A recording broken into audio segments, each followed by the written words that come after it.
I hope every cheating bastard gets tortured to death and rots in hell. The curse, sharp and raw, jolted Leo from his daze. He snapped his head toward the source. A girl in his class was sobbing, a small circle of classmates murmuring useless comforts around her. Leo let out a breath he didn't realize he was holding. For a second, he thought they were talking about him. Turns out, her boyfriend had a wandering eye, the kind that roamed to anything with a pulse. The whole class was united in their outrage. Strange, he thought. They're cursing someone else, so why's my heart hammering against my ribs? What do I have to feel guilty about? Leo sank back into his thoughts, but the brief moment of attention hadn't gone unnoticed. Hey, look, Leo's watching, one of the girls whispered, and a ripple of excitement went through their little group. The new guy didn't say much, mostly just stared out the window, lost in thought. But when you looked like him, you didn't have to say much to get noticed. The girl sitting next to him, Chloe, saw her opening. Leo, you've got to weigh in on this. Tell us what you think. He glanced at the circle of expectant faces, all fixed on him. A tired smile touched his lips. He just wanted to get back to his own spiraling thoughts, but a quick, agreeable answer was the fastest way out. Yeah, you're right, he said, his voice smooth. They all deserve what's coming to them. Chloe's cheeks flushed as she stared at his faint smile. The other girls, satisfied, broke into a flurry of whispers and giggles. He has such a nice smile. Honestly, if it was someone as hot as Leo, maybe getting your heart broken wouldn't be so bad. From the other side of the room, the guys just scoffed. TCH, women. The classroom noise grated on Leo's nerves. He shifted, propping his chin on his hand and turning his gaze back out the window. Rows of Gothic Revival buildings clawed at the sky, their spires like skeletal fingers. High above, a colossal airship pierced the clouds, its hull shimmering with a mysterious blue halo. On the cobblestone streets below, gentlemen in top hats and long coats strolled with walking canes, an echo of a bygone era. This wasn't his time. It wasn't any time that should have existed, but it was all painfully familiar. Anomaly Containment Sanctuary Game version 2. 0 updating. Loading data pack. Please wait, hat's right. Leo had just been ice-guyed, dropped right into a dating sim he used to play. The reason he'd been spacing out was the sheer, dumbfounding shock of it all. Most people who get dropped into another world start with a treasure chest of cheat codes and legendary weapons. He got dropped into a lecture on Magitech industrial processes, a class that might as well have been taught in ancient Sumerian for all the sense it made. Anomaly Containment Sanctuary was a dark fantasy dating sim set in a world where steam technology and magic coexisted. On the surface, human society was a thriving, prosperous utopia, but beneath the polished veneer, in the dark corners no one looked, strange and terrifying things were stirring. Unspeakable elder gods were waking from their slumber. The player character was, publicly, a student at the prestigious Blackwood Academy. Secretly, he was the director of the Sanctuary, a clandestine organization dedicated to studying and containing supernatural entities that threatened humanity. But since this was a dating sim, the entities were almost exclusively monster girls, girls with horns, wings, white hair, red eyes. Even one with tentacles. The main gameplay loop was to collect these problem girls, uncover the fog-shrouded truths of the world with your companions, and ultimately, save it. The reason that girl's curse, cheating bastard and rots in hell, had hit him so hard was simple. Flirting with one girl, getting what he wanted, then moving on to the next. Wasn't that exactly what he'd done? The game's mechanics required you to contain, essentially to fully romance, each chapter's main heroine to get resources and unlock the next part of the story. But Leo was a pure gamer. He loved the dark, twisted aesthetic of the world so much that he'd practically forgotten it was a dating sim. He played it like a detective RPG, a mystery-solving adventure. Girls getting in the way of his investigation? Annoying. He was a paranormal investigator walking in the shadows, a man destined to save the world. The heroines were just tools, a means to an end to get the rewards and beat the game. There was, however, a consequence to this playstyle. The game had an incredibly high degree of freedom, and a character's affinity score directly impacted the plot. If you wooed a girl and then ghosted her, her affinity would drop. If it dropped low enough, she might turn on you, knife in hand, becoming an enemy. Leo couldn't have that, so he found a loophole and exploit. He ignored his combat stats in the early game. It was an investigation-heavy game anyway, and poured every single point he earned into one stat, charisma. With his charisma maxed out, Leo became a walking aphrodisiac. A heroine's affinity dropping? No problem. He'd just invite her out on a private date, walk around town, charm her a little, and boom, affinity maxed out again. Riding that cheap trick, he'd almost finished the entire game. But last night, After an all-night gaming session, he'd passed out at his desk. When he woke up, he was here, in the game. The school bell rang, signaling the end of the day. The classroom erupted into noise. Outside, a steam-powered bus hissed to a stop across the street, its horn bellowing. Everything felt real. This was no dream. Leo caught his reflection in the window pane and gave a bitter smile. He just checked his game interface. All the girls he'd previously contained, the heroines, had left his party. This was not good news. When a game becomes reality, the characters become real, too. Thinking back on how he'd treated them, a cold dread washed over him. The game's protagonist was, to put it mildly, kind of scumbag. They're not going to come after me with an axe, are they? He wondered. Am I going to end up on the news? Another one of those guys killed by a jealous lover? His reflection stared back at him. A young man in a crisp white shirt, propping his chin on his hand, long fingers toying with a fountain pen. His thoughtful expression gave him a kind of broody, artistic air. He was handsome, with an indefinable, mysterious quality that had captured the attention of every girl in class from the moment he'd arrived. In the game, to enhance player immersion, the director had no specific appearance. Ironically, Leo's real face fit the part perfectly. His thoughts circled back to the danger. Even if they did come for him, he had one ace up his sleeve. His stats had carried over. His charisma was still maxed out. If I could win them over once with maxed out charisma, what's stopping me from doing it again? His anxiety began to fade, replaced by a flicker of confidence. A self-assured smile spread across his face, causing Chloe, who had been stealing glances at him, to blush even harder. Class was dismissed. Just as Leo was about to pack his bag, a voice called from the doorway. Hey, Leo, your girlfriend's here. Girlfriend? Leo thought, confused. What girlfriend? He looked toward the door, along with every other student still lingering in the room. A collective gasp, a held breath, then silence. Standing in the doorway was a painfully beautiful, timid-looking girl with eyes the color of a summer sky and long, pale gold hair. The soft afternoon light streamed in behind her, making her hair glow and her skin seem almost translucent. She looked like a fairy who had stumbled into the mortal world, too ethereal to be human. Excuse me, she began, her voice soft as a whisper. Is my brother here? Leo started, a flicker of unfamiliarity passing through him. Then it hit him. Helena. The girl's blue eyes widened with pure, unadulterated joy. Leo, I finally found you. She gathered the hem of her simple white dress and practically ran to him. Leo watched her approach. Helena, the first anomaly he'd ever contained. A child he'd found in the slums. He'd been so focused on the game's plot that he'd almost forgotten she was one of the main heroines. As she threw her arms around him, her head barely reaching his chest, a startling realization hit him. When he first found Helena, she was 13. Now she was a young woman. So, I haven't just been dropped into the game. I've been dropped into its future. It seemed at least a few years had passed. Helen Affinity, 100 description, a girl who is extremely fond of you.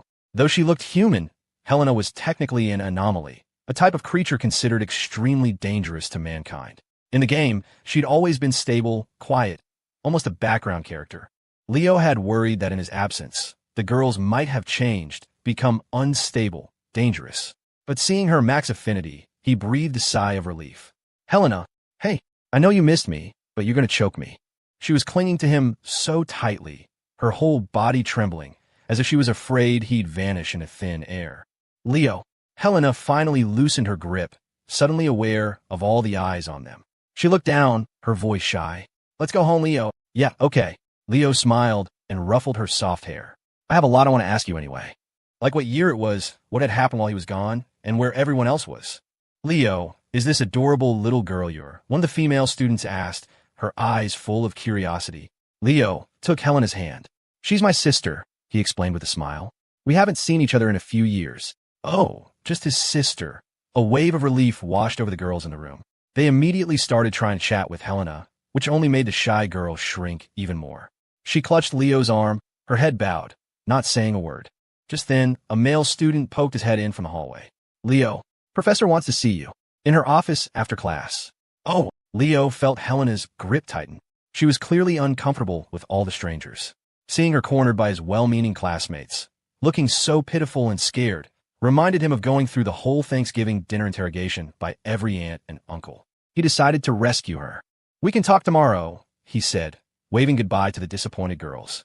He took Helena's hand and led her out of the classroom, their cheerful chatter echoing behind them. But in a place Leo couldn't see, Helena's expression shifted. The timid shyness vanished. She glanced back over her shoulder, her gaze sweeping over the girls he'd just been talking to. Her eyes were cold, dark, and twisted. On the way home, Helena held Leo's hand in a death grip, but she remained silent, seemingly lost in thought. "What's wrong? What are you thinking about?" Leo asked gently. Helena looked up at him, her expression hesitant. "Leo, can you not go to school anymore?" Her voice was a small plea. "I want you to stay home with me." Leo chuckled. "Didn't I always stay home with you before?" She shook her head, a sad smile gracing her lips. "You're too popular at school. I'm worried." Her voice dropped to a whisper. "Worried someone will take you away from me." "They won't," Leo said, ruffling her hair again. "I'll always be your brother." But this time, she pulled away from his touch, her voice growing lower, more insistent. "It's not like that. It's not like that. It's not like that." She kept repeating the phrase, a strange, sharp edge to her tone. Leo watched her, a knot of concern tightening in his stomach. He'd never seen her react this way. The pressure on his hand was becoming immense, as if she were trying to crush the bones. A sliver of fear pricked at him. "Helena wants," she began, her voice trailing off. "Wants? Wants what?" Leo asked, confused. She kept her head bowed, hiding her face in shadow. The silence that followed was heavy, suffocating. A strange feeling crept over Leo. His sister. She felt different. Wrong. With her still silent, Leo turned his gaze to the street. It was a fascinating blend of old and new, steam and sorcery. Miraculous and strange things were everywhere. Anomaly Containment Sanctuary had been a niche game, so obscure he often felt like he was the only one playing it. But the art style was incredible, right up his alley, and he'd poured countless hours into it. So, when he first realized he was in the game world, he'd been genuinely excited. In his old life, he was alone, bored. Here, he was a mysterious figure with a secret identity, a house, and a roster of beautiful companions. It was the ultimate power fantasy. He couldn't wait to start his adventure. His normal student cover at Blackwood was a necessary disguise, which is why he hadn't given Helena a straight answer about quitting. He looked back at her, still silent, head down. Just as he was about to try and comfort her again, she snapped her head up. Her face was transformed, wreathed in a gentle, angelic smile. "I'm sorry, Leo. I wasn't thinking about what you want. Let's hurry home." In the game story, Helena had always been the most gentle and considerate one. Seeing that familiar smile, Leo felt a wave of relief wash over him. The uneasy feeling from before began to fade. "It's okay. I understand." How could sweet, obedient Helena ever have a dark thought in her head? He took her hand again, and the atmosphere between them returned to its familiar warmth. They chatted and laughed about the last 4 years as they wound through the streets, finally arriving at their large house on the quiet outskirts of the city. It was a 2-story Victorian, a legacy from his late father that had become the de facto base for the sanctuary. It was less of a containment facility and more of a boarding house for the anomalies he'd helped, a big, chaotic family living under one roof. So when he opened the door to a cold, silent, and empty house, he was confused. "Huh, where's everyone?" "They?" Behind him, Leo heard a heavy click. Helena had deadbolted the door.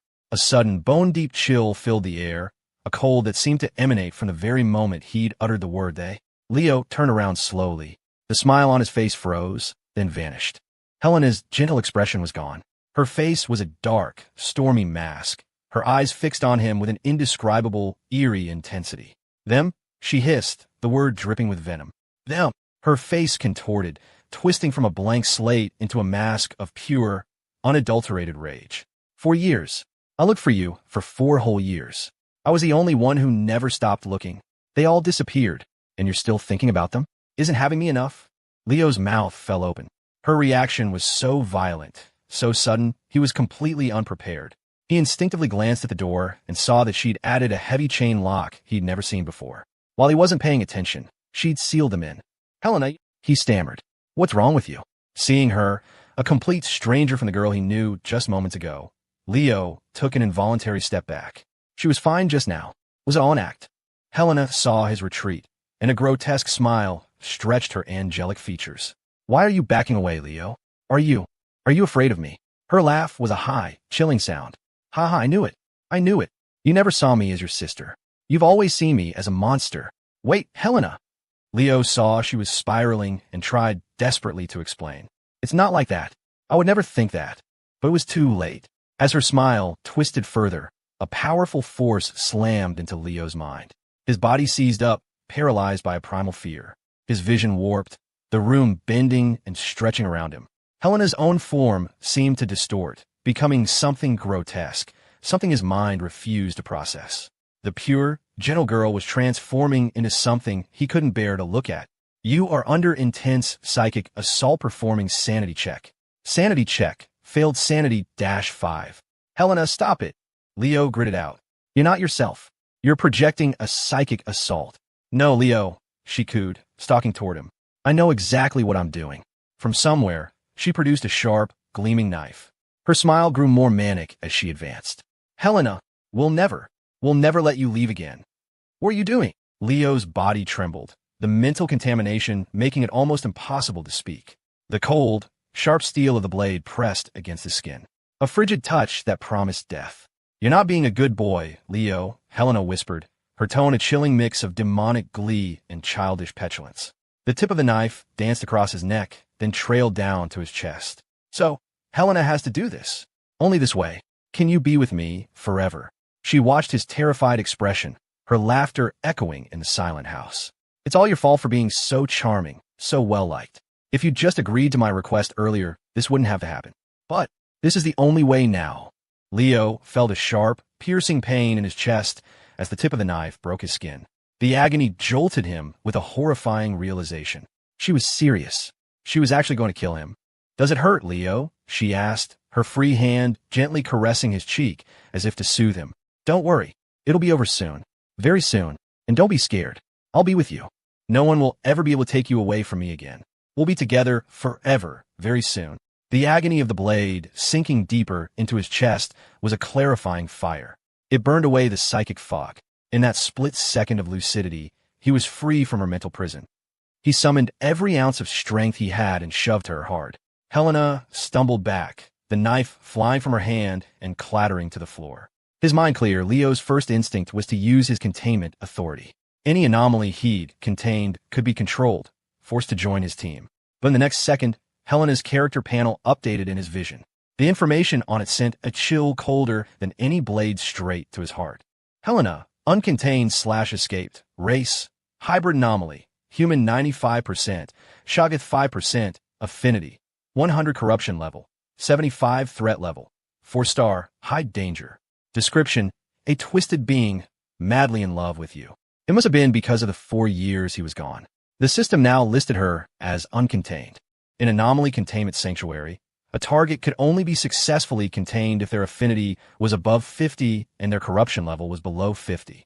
Having just arrived, with no contained anomalies, Leo was a general without an army. He had no skills, no way to fight back.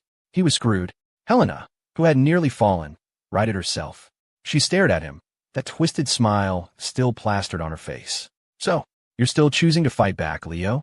I guess my choice was the right one after all. A beautiful person like you was never meant to be mine in the first place. Leo's eyes darted around the room, assessing his options. He was about to die. Running was his only choice. The front door was chained. Unbreakable. No wonder she'd been so eager to get him home. It was a trap. His gaze landed on the living room window. It wasn't far. If he could get through it, he'd be on the street. The only problem was her supernatural power.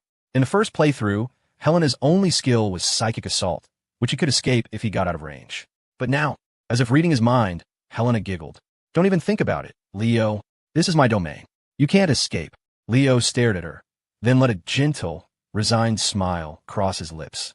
Helena, actually, in his experience, a max charisma smile could solve a lot of problems. And just as he expected, Helena paused, mesmerized by his expression. Actually, what, Leo?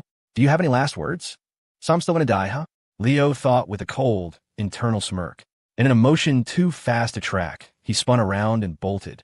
The presence behind him froze for a split second. He didn't look back. He just ran for the window. 1 step, 2 steps, 3. The window was right there. Fueled by a desperate will to live, he scrambled onto the sill, his movements a blur. The light of the setting sun washed over him. Jump, and I'm free. The glimmer of hope lasted for a single, fleeting second. Then came a wet, sickening squelch.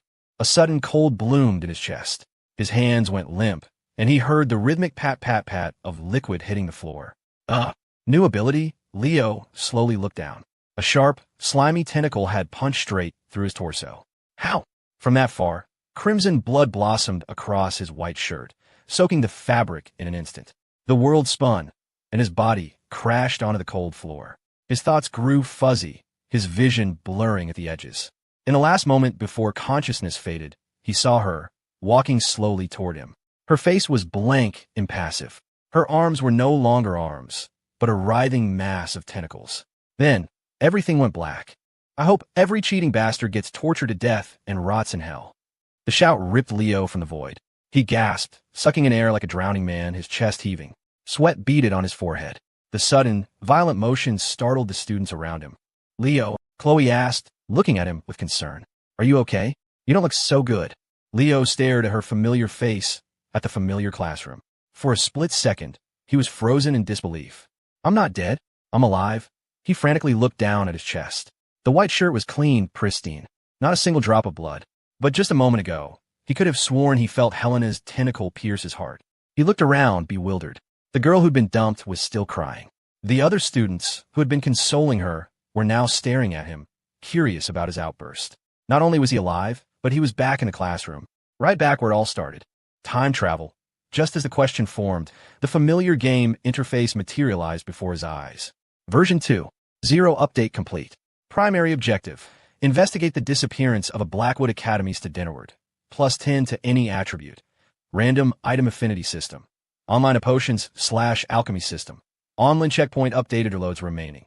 4/5 warning. This game has no new game plus. For your own safety, please use your reloads wisely. Leo stared blankly at the text. So, in a few minutes, he'd have to face Helena all over again. And if he died 5 times, it was game over for real. Are you kidding me? He thought, a surge of frustration rising. Why did your system update take so long? You couldn't have shown up earlier? Griping wouldn't change anything. He knew this system was his only ticket to survival. He quickly scanned the new information. Version 2. 0 seemed mostly the same as the one he'd played, but the story chapter was completely new. He had no idea if this student disappearance case had anything to do with Helena, but since she was the heroine of the first chapter, it was a safe bet. His mind flashed back to his death. Her twisted, insane smile. The mind-shattering psychic assault. The tentacles that killed without a sound. He never would have imagined that Helena could become that. A terrifying, warped creature. Even now, he could feel the phantom pain of his heart being pierced. It was a visceral, soul-shredding agony. Even with a do-over, he never wanted to experience that again. Leo clenched his fists.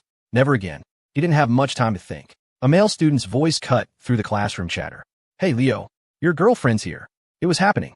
The classroom fell silent as all eyes turned to the door. Even though he was prepared, Leo's heart began to pound. He forced himself to stay calm, slowly turning his head to look at the girl bathed in sunlight. Excuse me, she said, her voice timid. Is my brother here? She stood there, just as before. A beautiful, pure girl who looked like a fairy. The boys stared, captivated. The girls whispered among themselves. None of them could have known that beneath that angelic exterior beat the heart of a monster. Leo, I finally found you. Her blue eyes were locked on him. She started running toward him. This time, Leo didn't wait for her to come to him. He unclenched his fists and took a deep breath. Survival was the priority. This was not the time to make enemies. He met her gaze with a warm smile, the kind an older brother would give his beloved younger sister. Helena. She stopped in front of him, suddenly flustered by the attention. She ducked her head shyly. Leo, let's go home. I've been waiting for you for so long. Leo just looked at her, his expression unwavering. If he hadn't died once already, he never would have seen the cracks in her flawless, pitiful act. But he knew now. If he angered her, if he made her think he was betraying her or cared about anyone else, she would snap. She would kill him. So, I can't say a single wrong word. The silence stretched for a moment. Helena looked up at him cautiously. Leo, did I do something wrong? She asked, nervously fiddling with a lock of her hair. Not at all, Leo said, his smile gentle and reassuring. You just changed so much. I almost didn't recognize you. Oh, she looked down again, like a child who had been scolded. The atmosphere between them was a little strange, and Chloe, his deskmate, chimed in. Is this your sister, Leo? Leo nodded. Yeah, we haven't seen each other in a few years. Hearing she wasn't a girlfriend, but just a sister, Chloe visibly relaxed, sensing she still had a chance. She winked at Leo. You shouldn't be so distant with your little sister. Look, you're scaring her. Come on, sweetie, come to me. She reached out to take Helena's hand, but Leo moved faster. He stepped in front of Chloe, pulling Helena close. Chloe froze. Leo put an arm around Helena, shielding her from the others. My sister's shy, he said with a smile. She doesn't like being around new people. It's better if the current Helena doesn't talk to anyone from class, he thought. Who knows what she might overhear that could set her off. If there's nothing else, we'll be heading home. Bye. Chloe, mesmerized by his handsome face, just nodded dumbly. Okay, bye. Leo led Helena away, not looking back. On the way out of the building, Helena looked down, a guilty expression on her face. If you don't like me coming to your school, she started, I won't do it again. Leo shook his head. Of course I don't mind. I was just worried you'd be uncomfortable around strangers. Her head snapped up, her eyes wide with surprise. Really? You weren't ashamed of me? Of course not. Leo gently stroked her pale hair. Why would I ever be ashamed of you? Hearing that, Helena beamed like a happy child, her eyes curving into beautiful crescents. So you really were thinking of me? You're the best, Leo. So, she began, looking up at him and finally asking the two questions. Can you not go to school anymore? I want you to stay home with me. Leo's expression didn't change. He kept his calm, smiling mask perfectly in place. But inside, his stomach was in knots. These two sentences were the trigger that had gotten him killed last time. He absolutely could not mess this up. Looking into Helena's hopeful, sky-blue eyes, Leo didn't hesitate for a second. I promise. Really? Her eyes grew impossibly wide. Of course. Leo's face was a perfect picture of sincerity. Life was a stage, and he was giving the performance of a lifetime. His maxed-out charisma was already a cheat code. Combined with his actual face, the effect was devastating. He looked at her, his smile dazzlingly gentle, and spoke in the most earnest tone he could muster. I love my little Helena more than anything. Why would I want to spend every day with you? Helena froze. She stared at his smile. So close, so magnetic, her eyes filled with a dazed adoration. Leo loves Helena. I love you too, Leo. But her reaction was more extreme than he'd anticipated. Her body began to tremble uncontrollably. She started muttering to herself, a strange, giddy smile on her face. Leo, a gentle Leo like this. This smile is mine. It can only be mine. Helena. Leo felt an immense force grip his hand, yanking him toward home. You belong to me, she whispered, her eyes darting around suspiciously, glaring at every passerby as if they were a threat. No one will take you away. Her expression began to flicker, shifting between joy and paranoia.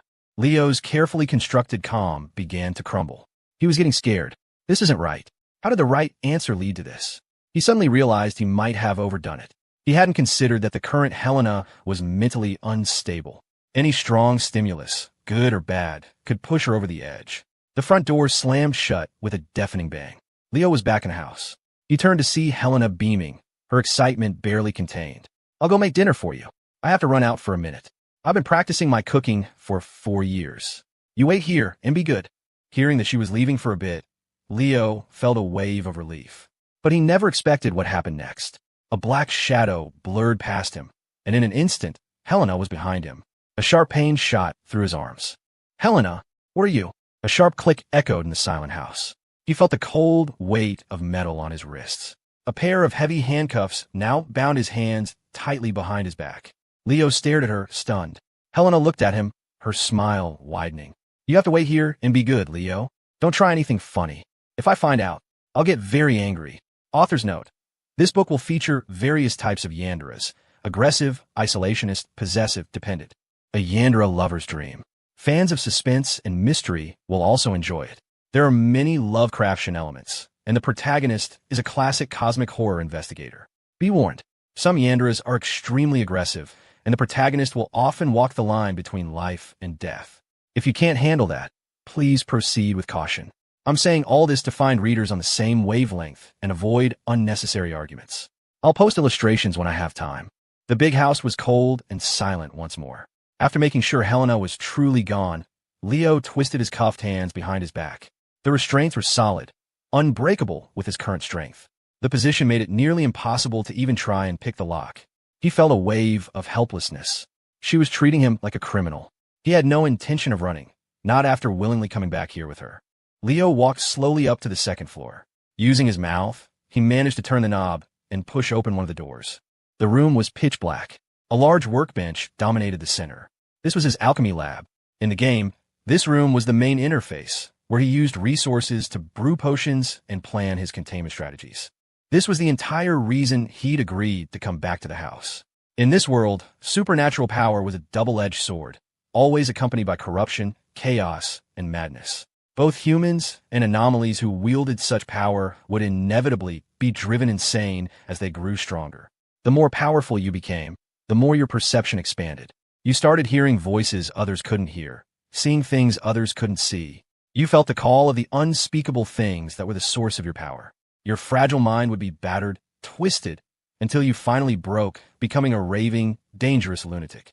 That's what was happening to Helena. Leo needed to brew a specific suppressant potion to stabilize her corruption level. Only then could he successfully contain her again. But as he looked around, he saw that the shelves were bare. All the glass vials, beakers, and alchemical equipment were gone. The cabinets were empty. It didn't take a genius to figure out who was responsible. Helena knew he could brew things. That's why she cuffed him, to stop him from doing exactly this. Leo let out a small, humorless laugh. What Helena couldn't possibly know was that he was a player. He mentally opened the potions/alchemy interface. A floating screen appeared before him, displaying a list of materials and recipes. The lab equipment was just for show. The system did all the real work. Hybrid anomaly, Shoggoth, a writhing, tentacled, sanity-shattering abomination. Stability suppressant, basic, X1 brewing potion. An animation of a potion being brewed appeared on the game screen. In the dark room, Leo kept glancing nervously at the crack under the door, waiting. Hurry up. Come on, hurry up. My life depends on this little bottle. The worst part was, after scavenging through his entire inventory, he realized he only had enough materials to make 4 useful potions for Helena. 1 basic potion for her human form, and 3 advanced ones for her monster form. He couldn't mix them, or they'd cancel each other out. So, in reality, he only had 1 shot. The reason was simple. In his first playthrough, he'd reached the late game where monster types were far more varied. He never bothered to stock up on materials for Helena since she'd already been safely contained. He never imagined he'd have to do it all over again. A notification chimed. Brewing complete. Leo's eyes lit up. Done. He turned his back, and with a swift, difficult motion, tucked the slender glass vial into his pants pocket. Just then, he heard footsteps on the stairs. The slow, deliberate creak of the floorboards sent his heart racing. She's back already? No way. He rushed to the door to leave. But as he turned, his blood ran cold. In the narrow crack of the door was an eye. A single, unblinking eye, watching him. The atmosphere turned instantly sinister. Leo's heart skipped a beat. The old wooden door groaned open. Helena stood there, her face a blank mask. Leo, what are you doing in here? Caught red-handed, Leo struggled to keep his composure. Oh, Helena, you're back. He smiled gently, gesturing vaguely toward the workbench. It's been 4 years. I just want to come see my old friends here. Hey, what took you so long? He asked, his tone light. What did you get for me? Helena held up a large paper bag. Bread, cheese, steak, and some cauliflower. Leo went to pat her head, then remembered his hands were cuffed. All my favorites. You're such a good girl, Helena. But she just stared at him, her expression unreadable. She walked into the room and turned on a gas lamp. The warm yellow light felt harsh and interrogating. Then, she walked past him to the workbench and began to meticulously inspect it.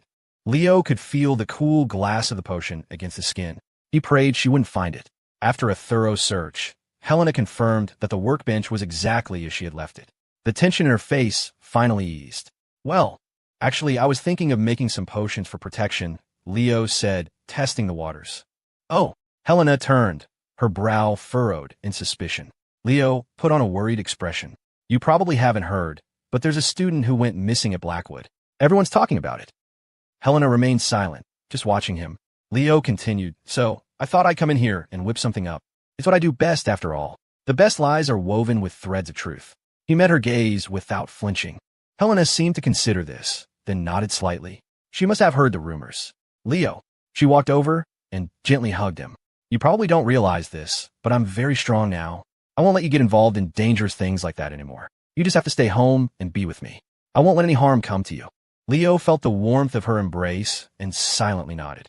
Okay, right now, he thought, the most dangerous thing in this house is you. Of course, he didn't dare say it. After leaving the lab, Helena added 3 more heavy locks to the door for good measure. Only then did she seem to relax, a smile returning to her face. You must be hungry, she said, looking at Leo, who was nodding obediently. Her smile grew wider. It used to be you cooking for me. Now, I can finally take care of you. She eagerly led the cuffed Leo to the head of the dining table, then started humming a tune as she prepared dinner. When the table was filled with delicious-smelling dishes, she took up a knife and fork, expertly cut a piece of steak smothered in sauce, and held it to Leo's lips. Leo hesitated. He looked around. The curtains were drawn tight, the windows boarded up. The entire house was shrouded in darkness, lit only by the flickering candlelight on the table, a perfect reflection of his mood. Don't you like it, Leo?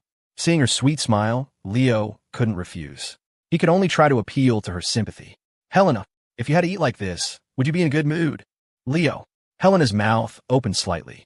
She looked at his miserable expression and finally seemed to realize she'd gone too far. Let me take off your restraints, he urged, his voice patient. I already promised I'd stay with you. I won't break my word.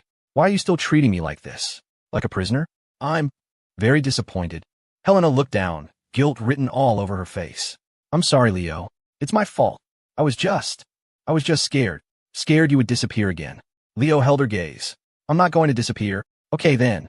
Helena stood up and walked slowly toward him. As he felt the heavy cuffs being removed, Leo finally let out a long, slow breath of relief.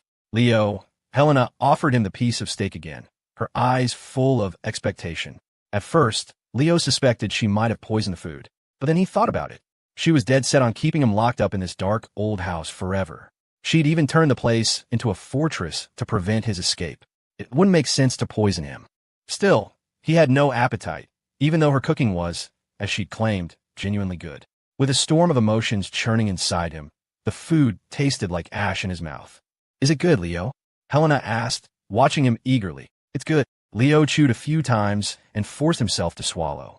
Really good. Helena's smile brightened. She held out a piece of a vegetable. Try this. You need a balanced diet. You can't just eat meat. Leo stared at the vegetable in front of him, then at Helena's smiling face. Her mood seemed to have stabilized. He decided to test the waters. Actually, I'm not hungry anymore. I'm full. He shouldn't have said that. Helena's face fell instantly. The temperature in the room plummeted. Helen affinity, 100 corruption level. 72 to Leo's horror. Her corruption level had ticked up. Leo, oh, she hissed, her face dark, her lips pressed into a thin line. Her arms began to twitch and writhe faintly. It was a sign she was about to transform. You will not waste food.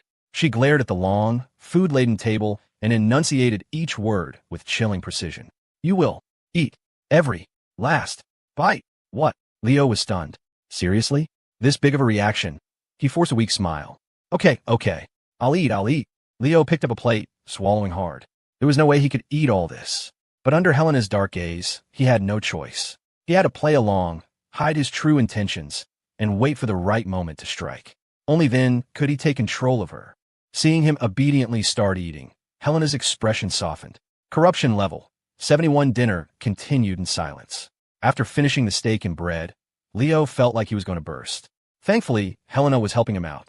While he ate, he stole glances at her. She had moved her chair right next to his, like a warden supervising a prisoner. But while she watched him, she was eating too. Leo noticed she ate incredibly fast, even faster than he did under duress. And she cleaned every plate until it shone. It reminded him of her backstory from a game. Helena had always been a big eater, her small frame seemingly housing a pocket dimension for a stomach. And whenever she ate, she would have an expression of pure, blissful satisfaction. This time was no different. It probably had to do with her childhood. Life on the streets had left deep scars.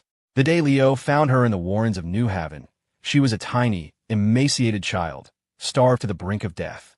In that filthy slum, her first words to him were, "I'm so hungry."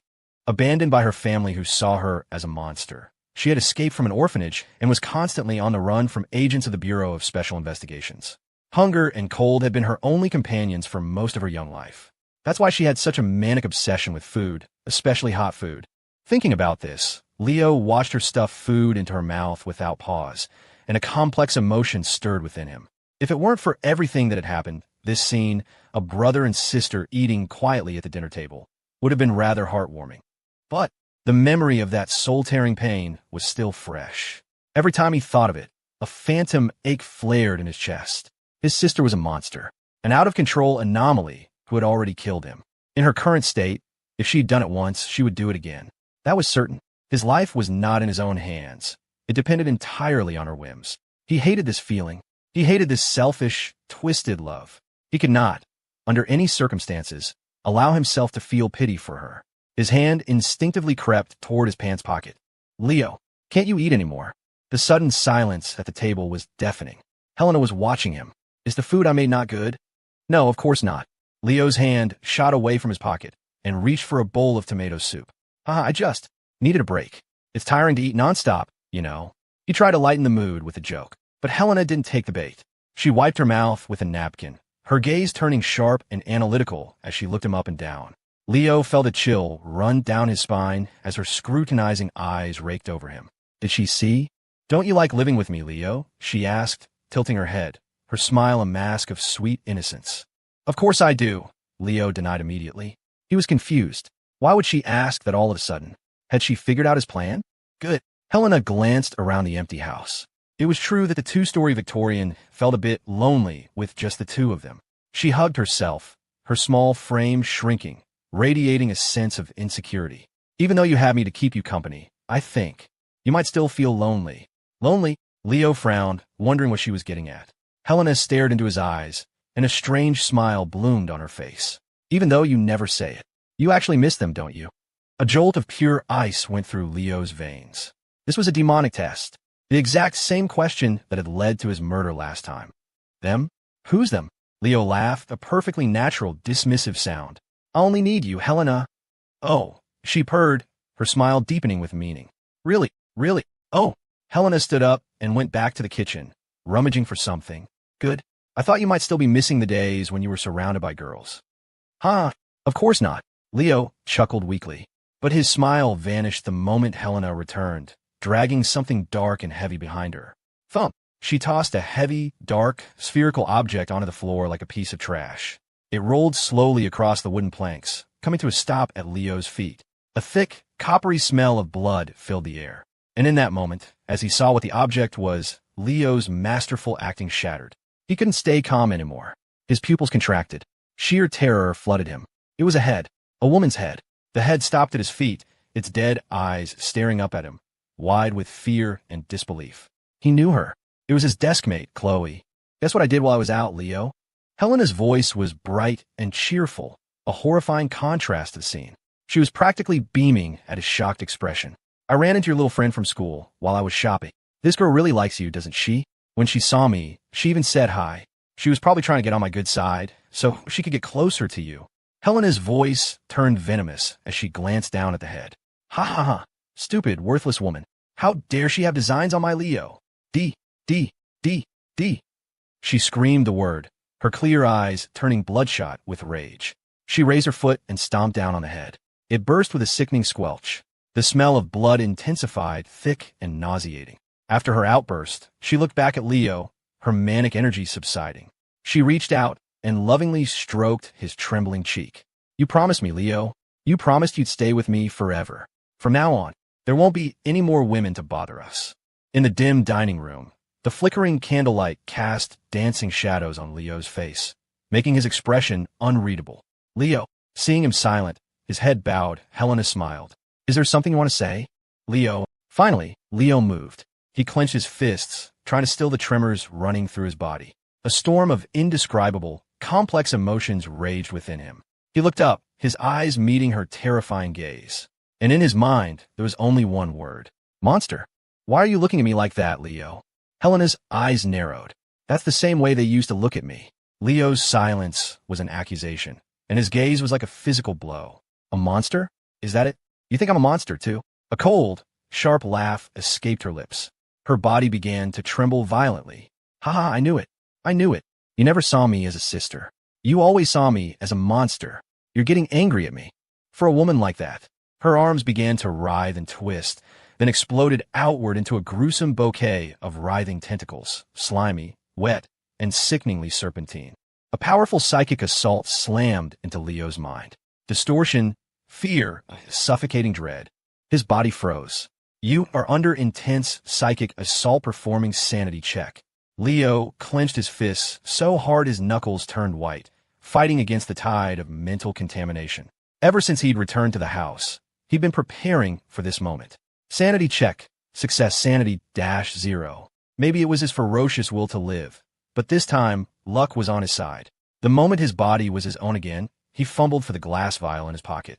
Helena seemed surprised that he could still move, but her surprise quickly curdled into a sneer. 6 tentacles whipped through the air, converging on him like deadly spears. But Leo's potion was already airborne. With a sharp crack, the vial shattered against Helena's face. Shards of glass flew everywhere, and the acrid smell of the chemical filled the air. The tentacles froze, inches from his face, then recoiled as if they'd been electrocuted. Helena's entire body convulsed, and she let out a monstrous, inhuman shriek. Aark! The furious, piercing scream echoed through the old house. Seeing her reaction, Leo felt a flicker of relief. He quickly checked her status. His real trump card wasn't a potion or his maxed-out charisma. It was his containment authority. It was this house itself. As long as her stats met the requirements, he could successfully contain her. No matter what she was, no matter how terrifying, she would be locked away in one of the guest rooms, unable to escape. But this time, he had celebrated too soon. Helena Hybrid Anomaly Affinity, 100 Corruption Level, 65 Threat Level, 4-star, High Danger. Description: a twisted being whose love for you has turned to hate. He had no idea what she'd been through in the last 4 years, but her tolerance was far greater than in his first playthrough. Her corruption level was still well above 50. She was even more insane. With another piercing shriek, her tentacles began to lash out indiscriminately, smashing everything in their path. The dining room erupted in a cacophony of splintering wood and shattering glass. As the table split in two, Leo grabbed a steak knife for defense and scrambled backward. He glanced around at the house Helena had turned into a prison. There was nowhere to run. He only had one option: force a containment. Even if the odds were slim, he had to try. Leo opened his interface and, ignoring her current berserk state, slammed the contain button. Containment in progress. The entire house seemed to groan. Helena realized what was happening. Her bloodshot, terrifying eyes locked on Leo with pure hatred. You won't. 2 tentacles shot out, faster than arrows. Blood sprayed. A cry of agony was torn from Leo's lips as he collapsed to the floor. The tentacles had punched straight through his legs, shattering the bone and immobilizing him. The tentacles twisted inside his flesh. Amid his tortured screams, Helena's body levitated slightly, using the tentacles as anchors to land gracefully in front of him. Containment check. Failed target uncontained. So much for luck. Leo lay on the floor in a heap, too weak to even feel anger anymore. He just stared up at the being looming over him. Her angelic face, now streaked with blood and glass shards, was twisted into a grotesque mask of victory. With the writhing tentacles framing her, she looked like a demon clawing its way out of hell. So close, she purred, her voice dripping with mockery. You almost had me. My dear brother, you really are something else. A slimy tentacle slithered across his skin, and he was lifted into the air, forced to meet her gaze. The movement toward his wounds, and a low groan of pain escaped him. Blood and sweat dripped from his face. You almost had me fooled. All those promises you made, they were all lies, weren't they? Helena seemed to savor his pained expression. You don't want to be with me. You don't love me. You think I'm a monster. She giggled. You're perfect in every way, Leo. Your looks, your charm, your family. Even your courage. There's just one thing wrong with you. The tentacles tightened their grip. The coppery smell of his own blood filled his senses. He was losing too much, his thoughts growing hazy. You're just too good at lying. I bet every girl in the world would fall for your lies, wouldn't they? You're a real heartbreaker, Leo. She brought him closer, embracing him with her monstrous form, her voice dropping to a tender whisper. But even if they were lies, I was so happy today. Truly I was. Even though you're crippled now, don't worry. I'll take good care of you. This way, you'll never be able to leave my side. Isn't that wonderful? Let's just stay here, in this house. We'll be together, forever. Her words were cut short. A soft squelch, the sound of flesh being pierced. Helena let out a sharp gasp, and her grip on Leo loosened. He fell from her grasp. She looked down in disbelief. The steak knife was buried in her chest, perfectly placed over her heart. Leo, lying at her feet, managed a weak, mocking smile. An eye for an eye, he rasped. Now we're even. A boundless, unrestrained fury erupted from her. The tentacles flew into a frenzy, their tips hardening into razor-sharp blades. For the second time, Leo felt them tear through his body. He collapsed into the spreading pool of his own blood. His vision blurred, his life fading fast. But he was still conscious, just barely. He saw Helena clutch her chest, an expression of profound sadness on her face as she stumbled toward him. "So, this is your answer, then?" she whispered, a self-deprecating smile on her lips. "Yes, a person like you. Was never meant for me, was he? I'm a monster. Monster, monster, monster, monster, monster." She repeated the word, a mad litany, her face flickering between guilt and hatred. "Aard." She clutched her head, as if trying to block out some terrible memory. After a long moment, she grew calm. She looked down at Leo's body, still and lifeless. She curled up beside him, finding a comfortable position, and leaned against his side. The simple posture seemed to grant her a measure of security, a peace she hadn't felt in years, like a child returning to its mother's embrace. Though she couldn't even remember her mother's face. "We're going to be together forever now, Leo," she said, her voice filled with a happy, serene finality. She smiled and pulled the knife from her chest. She made no move to stop the bleeding. She just watched as her lifeblood pumped out, her face growing paler and paler. In the dim, hazy candlelight, the two figures, entwined in a pool of blood, seemed frozen in a twisted, eternal tableau. Leo smiled and closed his eyes. "I hope every cheating bastard gets tortured to death and rots in hell." Leo's eyes snapped open. He was back in the classroom. He greedily sucked in the stale air, a phantom sensation of his lungs filling with blood, making him gasp. When they'd been pierced, every breath had been a wet, drowning cough. It had been unbearable. "Leo," Chloe jumped at his sudden movement. "What's wrong? Are you okay? Should I get the school nurse?" Leo looked at her, alive and well, and a complicated feeling washed over him. "No, just a nightmare. I'm fine." Chloe, seeing another chance to talk to him, leaned in. "Oh, hey, by the way," but Leo just turned away, his face a cold mask. He wasn't going to say another word. The air grew awkward. Chloe huffed and turned away. Jerk, she thought. What's his problem? So much for being a gentleman. All that for a pretty face. She had no idea that Leo's silence was for her own good. Return TO checkpoint. Blackwood Academy. Magitech class aeroloads remaining. 3/5 another death. Only 3 chances left. The confidence he'd felt earlier was gone. He felt like a pawn in a game he couldn't win, destined to be sacrificed over and over. The power gap between them was just too massive. This new Helena was nothing like the weak girl he remembered. He had no desire to fight her, no desire to even try. This world was huge. It wasn't just this school and that house. He didn't like her. He didn't want to see her. So why couldn't he just run? The thought solidified into a plan. Leo stood up abruptly. He had to get out of here before Helena showed up. The dumped girl was still crying, surrounded by her friends. Leo impatiently pushed through the crowd and headed for the door. "Hey, watch it. What's with that guy? New student, and he's already acting like he owns the place." He ignored their comments, his long strides carrying him quickly out of the room. A few minutes after he left, the familiar call came from the doorway. "Hey, Leo, your girlfriend's here." Lao. The remaining students looked at the beautiful girl in the doorway. "Oomph. He left ages ago," Chloe said with a roll of her eyes. Helena's shy facade dropped. "My brother." "Leo, where did he go?" she asked urgently. "Who knows?" one of the students said with a shrug, gesturing toward the hallway window. "He just left. Can't be far." "Oh, thank you." Helena's gaze shot outside, her eyes scanning the crowds for him. It was the end of the school day, and the main plaza was teeming with students laughing and talking. But it didn't take her long. Her eyes locked onto a single figure walking briskly toward the main gate. A small, knowing smile touched her lips. "Found you, brother." Leo left the school grounds without a backward glance, his face a grim mask. He scanned the familiar yet alien streets. The sanctuary house was his trump card, but right now it was a death trap located in a remote area where he could scream his lungs out and no one would hear. The school was another dead end. Even though it was called an Academy of Magitech, it was more tech than magic. They didn't teach spells. They trained engineers for the Magitech industry. Basically a bunch of STEM nerds. But outside, he had a chance. The academy was near the upper district where the rich lived. It was safer there. And the city had official supernatural organizations, like the Order of the Holy Edict or the New Haven Police Department's own Bureau of Special Investigations, which handled hostile entity problems.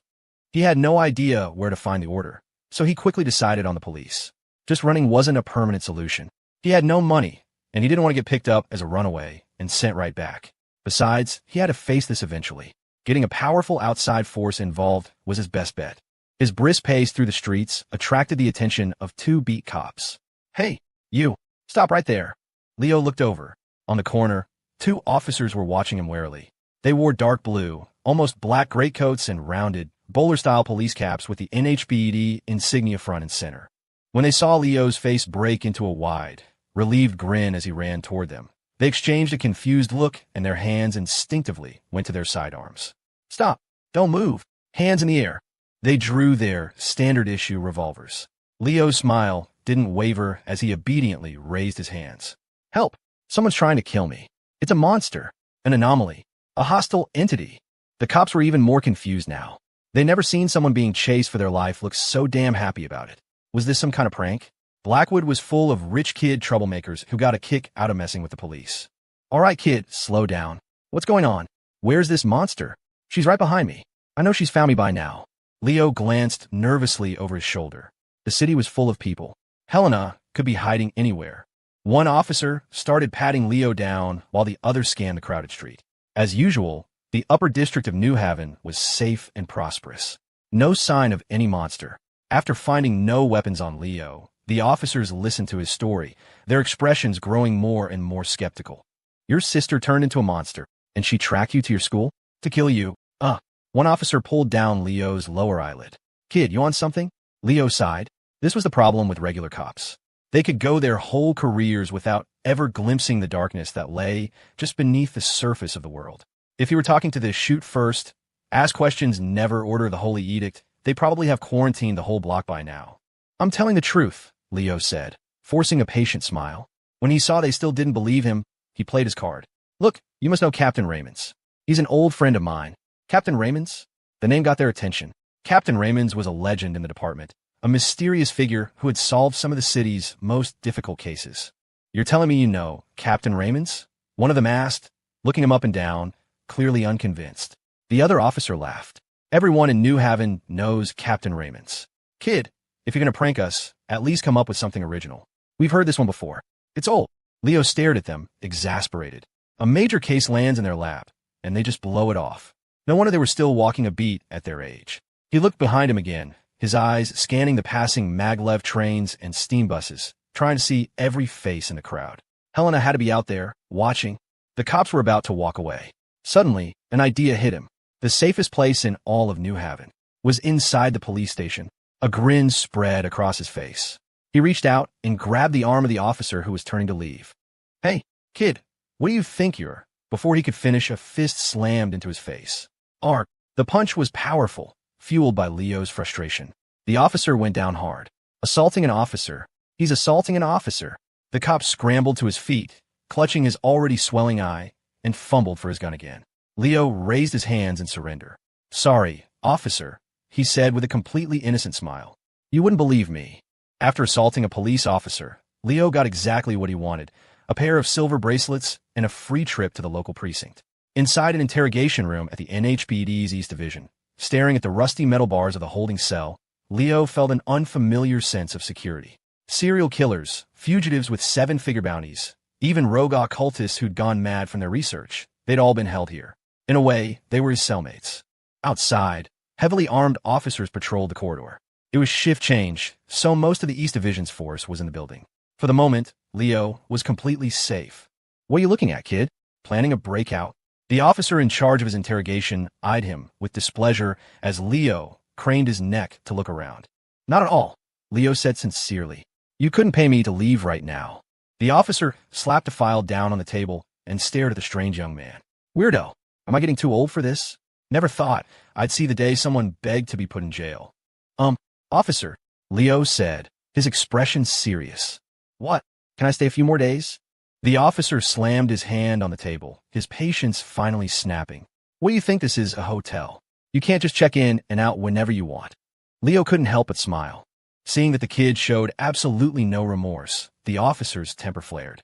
He opened the file, cleared his throat, and began to read in a stern, official voice. Leo Sterling, sole heir to the Sterling estate, parents deceased. Inherited his father's property in the West District. First-year student at Blackwood Academy. 4 years ago, you were involved in the Blackwater cult incident, after which you withdrew from school due to illness and went abroad to convalesce. You returned to New Haven 3 days ago and re-enrolled at the academy. Records show you're an only child. You don't have a sister. As for this Helena you mentioned, I've checked every orphanage and welfare file in the city. There's no record of her. No legal identity whatsoever. We also sent a unit to your house. They just got back. No sign of anyone named Helena. He sighed, rubbing his temples. Given the number of little lunatics that come out of your school, I'm having a hard time believing a word of your story. Leo listened intently, nodding along. It made sense that the NHPD couldn't find Helena. The Warrens were a black hole of undocumented people. The fact that her old orphanage records were gone, too, meant she'd probably erased them herself over the last 4 years. The officer's report also filled in some blanks for him. So, the game had patched the 4-year gap in his history. The Blackwater cold case was the last chapter he'd been playing before he was transported, a brutally difficult level he'd been stuck on for ages, full of twisted monsters and insane cultists. It was a plausible cover story. He'd gotten sick there and spent 4 years recovering overseas. The officer looked at Leo, who was nodding along as if this were a fascinating lecture, and felt a headache coming on. Any case involving anomalies or the occult had to be treated with the utmost seriousness. Even if this kid was just pulling a prank, he had to follow protocol. While I still can't verify anything you've told me, I've notified your so-called old friend, Captain Raymonds. He's out of the city on a case, but he'll be back soon. The officer grunted. You'd better not be lying to me. Filing a false report, causing us to deploy this many officers. Even for a student, the consequences will be severe. Leo looked at the officer. Despite his gruff exterior, he was a good cop. Thank you, officer. The officer closed the file and left the interrogation room with a huff. We'll be moving you to a holding cell shortly. Stay put. Bye, officer. Leo waved politely. The room fell silent again. Leo leaned back in his chair, listening to the distant sounds of shouting and sobbing from other rooms. If Captain Raymonds didn't come back today, he'd be here for a full 24 hours. If he did, Leo would be handed over to the Bureau of Special Investigations. Either way, he was safe for today. The thought was almost dizzying. After dying over and over, never even surviving to see his second day, was he actually going to make it through this one? As he relaxed, he started planning his next steps. All his previously contained anomalies were gone, leaving him with only his base stats and no skills. His first priority after getting out of this mess was to get back to his sanctuary, his house, and get his alchemy lab running again. Those potions were his only real defense. As he was thinking, a strange, sudden silence fell over the entire precinct. The shouting, the crying, it all just stopped. Leo frowned, his eyes fixed on the barred doorway. A heavy, rhythmic footstep echoed down the corridor. A long, dark shadow stretched across the floor, growing closer and closer to his cell. The footsteps made Leo's heart hammer against his ribs. He stood up, his body tense. Who is it? The footsteps stopped. A man in a specialized black police uniform stood on the other side of the bars, jingling a set of keys. Leo stared at him and gave a slight nod. The strange officer nodded back, unlocked the door, and stepped inside. He sat down opposite Leo, his voice a low, gravelly rumble. Bureau of Special Investigations. Agent Calder, we received your report regarding an anomaly. We need more information. Hearing he was from the BSI, Leo relaxed. You could just said so. Gave me a heart attack. Leo recounted his story to Agent Calder, explaining the threat Helena posed. But he had to leave out the parts about reloading saves, which meant he couldn't fully convey the absolute terror of the situation. It was the same reason the first officer had been so skeptical. A Shoggoth, you say? Calder mused, his expression thoughtful. I hate tentacles. This is troublesome. You could dispatch a BSI tactical team, right? Leo pressed. Take them with me to the house. I know you guys have some powerful operatives. Our agents are not so easily deployed, Calder said with a slight shake of his head. He looked up at Leo. First, tell me about your so-called sister. This monster, Helena. What is she really like? Leo frowned. At this point, it was hard to describe how he felt about her. She used to be a timid, fragile little girl who followed him around like a shadow. Severely lacking in affection, she was sensitive and insecure. That much was clear from her in-game dialogue. She had her quirks, like her obsessive love for food and the way she talked to her favorite stuffed animal. When she had cooked that huge meal for him, her face a mixture of nervousness and hope. For a split second, he had actually felt a pang of pity for her. Pity? For her? The thought was absurd. She had killed him twice, each death more brutal than the last. But the pity was there, and it coexisted with his resentment. He pitied her, but who was there to pity him? Every time he remembered the indescribable pain of his deaths, a white-hot rage would consume him. He knew her mind was broken, a side effect of her powers, that the real Helena wasn't this monster. But he was still furious. He used to be the one playing the game. Now the game was playing him, and the whiplash from that reversal was a wound that wouldn't heal. Thinking of this, Leo's eyes narrowed, his gaze turning cold. He told Agent Calder everything, his voice growing hoarse by the time he finished. Calder sat perfectly still, seemingly unfazed by the long story. He propped his chin on his hand, mulling over what he'd heard. A dark and terrifying anomaly. Disgusting, slimy tentacles. Mentally unstable, cunning, and deceptive. A beautiful facade hiding a truly twisted monster. Calder nodded. Yes, I understand. Leo watched him. So, are you going to get me out of here? I need your department's protection. Calder didn't answer. He just stared at Leo, his expression unchanging. So, that's what you really think of me, brother? That I'm that disgusting? The voice changed. The deep, masculine rumble transformed into a high, sharp, feminine hiss. Leo stared in horror as the man before him began to contort. Something was moving under his skin, reshaping his body. You? A sickening, wet, squelching sound filled the silent interrogation room. Before Leo's eyes, the man known as Agent Calder twisted and shrank, his police uniform sloughing off a smaller, female form. Helena stood before him, wearing the BSI uniform. Helena. Leo's eyes were wide with disbelief. She could do that too? It was only then that he noticed the blood seeping under the door, spreading across the floor of the corridor like a crimson tide. That's why the precinct had gone silent. How many people did she kill? The world spun. He felt as if an invisible net had dropped from the sky, ensnaring him. No matter where he ran, it would tighten around him, suffocating him. Brother, Helena's face, dark with rage, stretched into a grotesque, humorless smile. She was furious. Utterly, incandescently furious. So, that's how you've always seen me. I'm so disappointed, Leo, but don't worry. Her arms trembled, then melted into the familiar, disgusting mass of tentacles. Their soft tips hardened, growing scales sharpening into razor-like blades. Even if you don't love me, it doesn't matter. As long as I love you, we'll be together forever soon enough. The bladed tentacles unfurled like a blooming corpse flower, a vision of grotesque beauty. Leo watched them all turn toward him, and, helplessly, he closed his eyes. I hope every cheating bastard gets tortured to death and rots in hell. Waking up in the classroom again, Leo felt nothing. He was just numb. He clutched his chest, his expression blank, as he surveyed the scene. The crying girl, the angry classmates, Chloe stealing glances at him. It was so familiar it felt like coming home. Return TO checkpoint. Blackwood Academy. Magitech class air loads remaining. 2/5, 2 lives left. Leo slumped in his chair, a profound sense of powerlessness washing over him.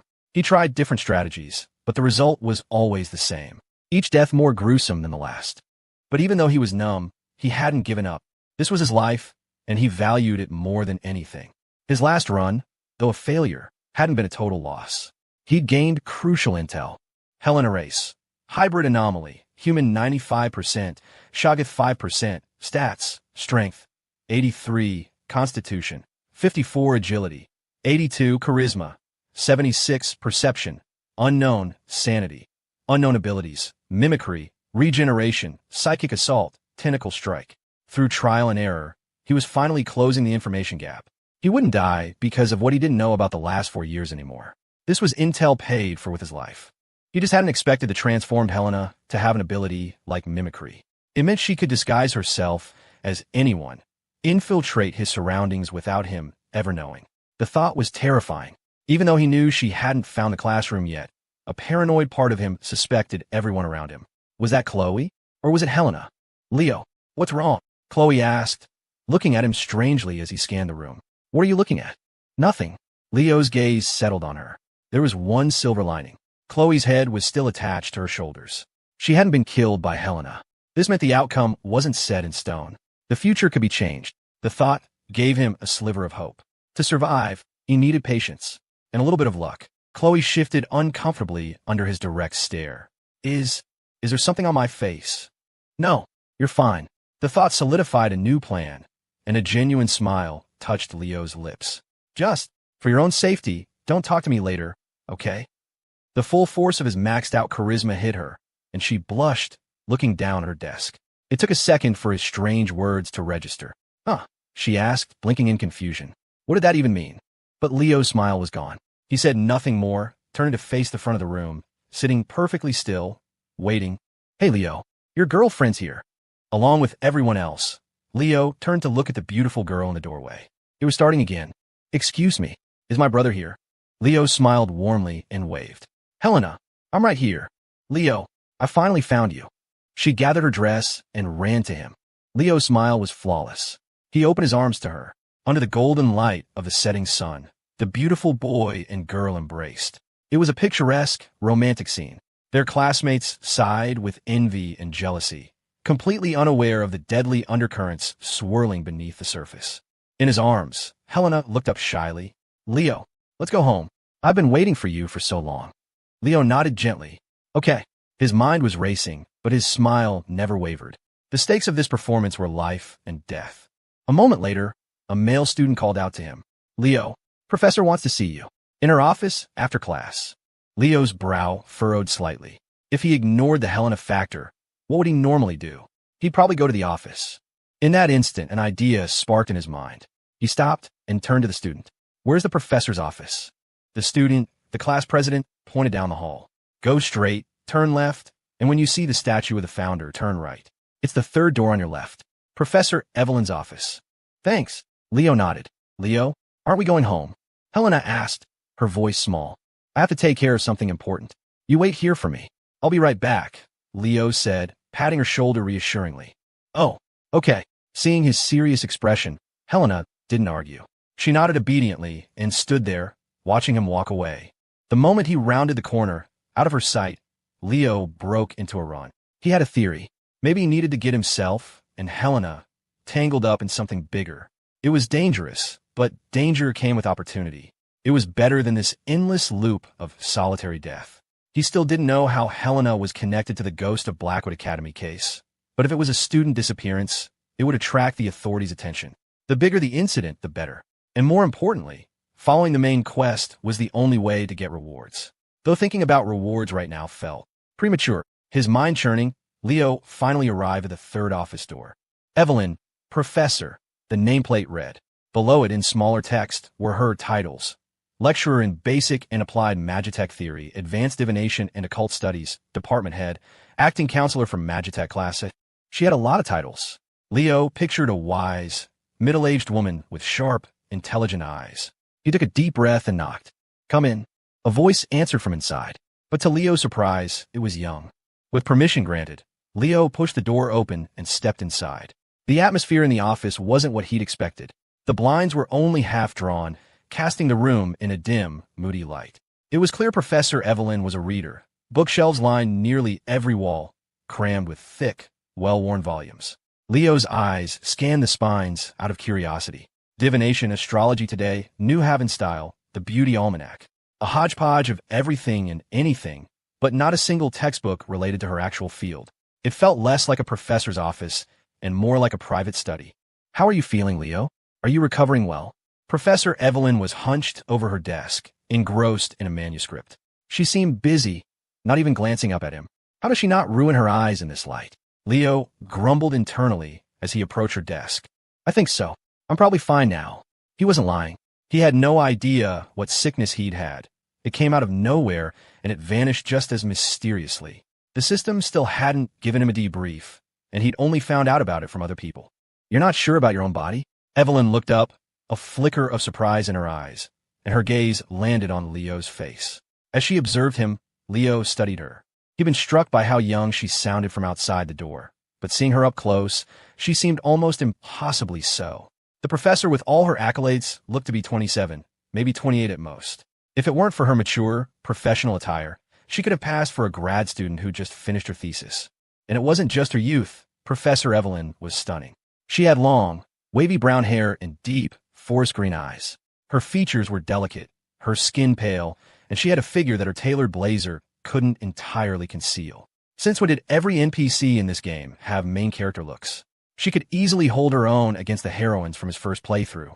Evelyn sized him up for a moment before letting out a soft laugh. You do look a little worn out. Listless. Of course I'm worn out. Leo muttered to himself.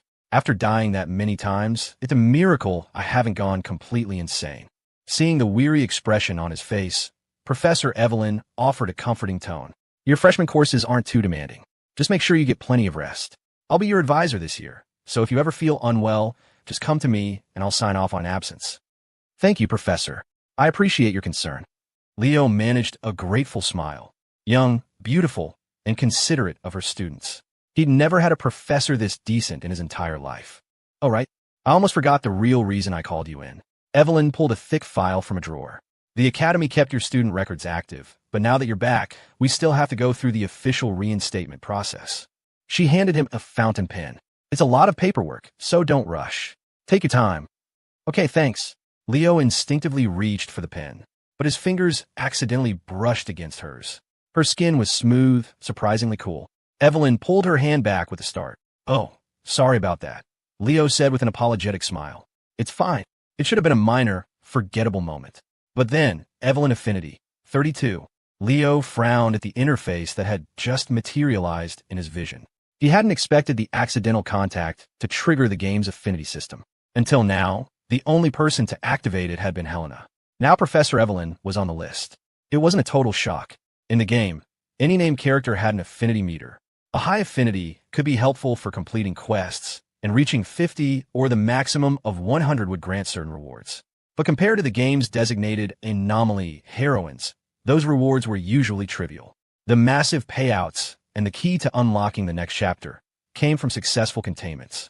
In his first playthrough, he'd always treated the affinity rewards from regular characters as chump change. But things are different now. He desperately needed those little boosts. It was his own damn fault for dumping all his points into charisma for that evil route playthrough, leaving his physical stats barely better than an average person's. Well then, he thought, his gaze lingering on Evelyn as a decision formed in his mind. I'm sorry, Professor.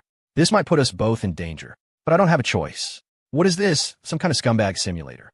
In the dimly lit office, Leo stood at the desk, quietly filling out the forms. Evelyn moved away from her desk and thoughtfully pulled the blinds fully open. The sunlight that streamed and wasn't blinding, but it finally brightened the room. When she turned back, Evelyn noticed something was wrong. Her student's brow was furrowed, and the pen in his hand seemed to tremble. Leo, what's wrong? You've suddenly gone pale. Leo pressed a hand to his forehead, his body slumping against the desk for support. Seeing him sway, Evelyn rushed over and grabbed his arm, afraid he was about to collapse.